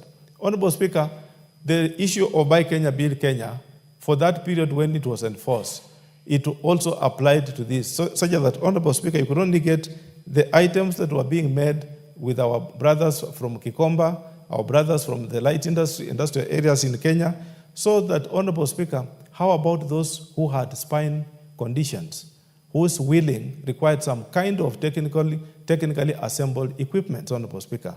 That part disadvantaged our the program. And the second issue that the audit observed was that the Council, Honorable Speaker, did not issue most of the persons with disabilities with the devices during the period they had applied for. Honorable Speaker, when you go to Westlands in the headquarters of the Council, you will get a list of those who are queued to get these devices, Honorable Speaker. They are not available. They are not. They cannot. They are not enough to fill the population, Honorable Speaker, that is living with disability. The third issue, Honorable Speaker, that the Auditor General has observed is that the Council, Honorable Speaker, did not collaborate the issuance of the applied for assistive devices to the professional medical assessment report prior to issuing the assistive device to the beneficiaries. Honorable Speaker, it is not just that a person wakes up and gets assistive devices. Assistive devices, Honorable Speaker, could be like lenses. You must get a doctor's prescription of what your eyes require.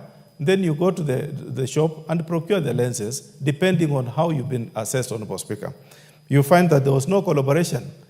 According to the Auditor General, Honorable Speaker, the Council wakes up today and feels they need to procure enough bicycles. They have enough people to use. They buy those bicycles. But the question is, not all persons living with disabilities that require a bicycle have similar conditions. There are medical challenges, and a medical doctor needs to examine and advise the Council on what is it that's required to be used. Finally, Honorable Speaker, the last observation that the Auditor General moved was that the education assistance program did not enhance the retention and continuity of education for persons with disabilities.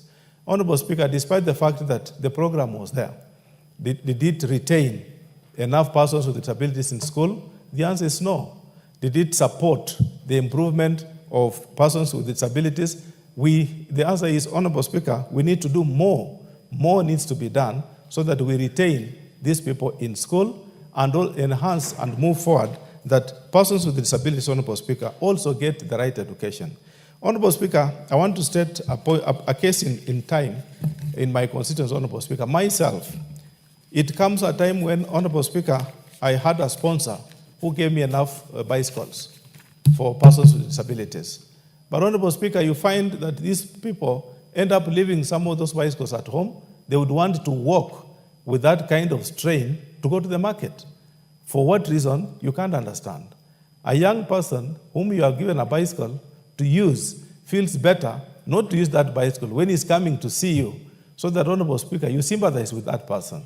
The same, and support him for the instant small amount you give him that time. I feel the education program also faces the same challenge, that, Honorable Speaker, these persons did not seem to see that they want to be enlightened, to be educated, but instead they go into the school and again drop out on their own evolution. So it has not achieved that much, a situation which, Honorable Speaker, all of us, the Auditor General is calling on all of us to support the Council so that all those institutions that have been spent on by public funds must now be supported so that those institutions run to the reason as to why they were initiated. Therefore, Honorable Speaker, why did the Auditor General have to take trouble to ensure that she comes up with this report, which somehow looks obvious, but, Honorable Speaker, it is not obvious. It is detailing what is happening in this institution, why we should now all as a House support this institution and raise it to another level, Honorable Speaker. It has the monitoring and evaluation position. It has the financial trajectory we need to look at it. It has the governance aspect that we need to look at it. As a House, Honorable Speaker, When we move and approve this report, in advance, Honorable Speaker, and on my opening remark was the institution has already adopted, the ministry has already moved the bill on persons with disability bill, and which we passed this House in May.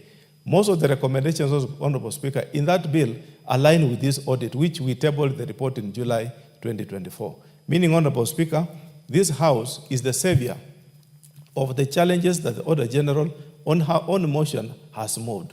So I want to seek that we approve this report and anything that is pending, particularly, Honorable Speaker, the bill which we passed, we need to ensure that the regulations thereon come into this House. And I want to invite my colleague in charge of Committee on Delegated Legislation to move fast and put in place the regulations that now implement the act that we passed in May 13th of this, into this House. So that the implementation part of this, the act, and in conjunction with the auditor's report that she has given us, detailing what is happening, where we need to cure, and what we need to do. What I've presented, Honorable Speaker, is just the summary.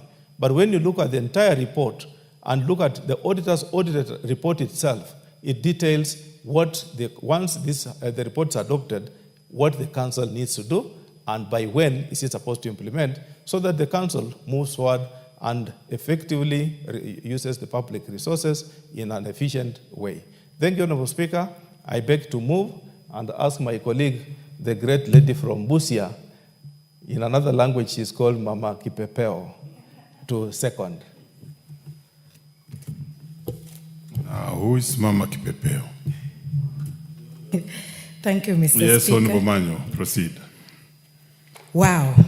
I second with a lot of, I think I'm a little bit emotional, but people living with disability and their caregivers should not be waiting for us to think about them, but we should be upfront in supporting them and thinking for them, because they are already socially isolated, marooned in their own way, in their own world, because many things that we have put across in our nation, we did not think ahead. If you went in a classroom, recently I had a county-wide registration of people living with disabilities, and some students were also part of it. They even don't have a locker that can encourage them sit comfortably and write just like any other child with no challenges.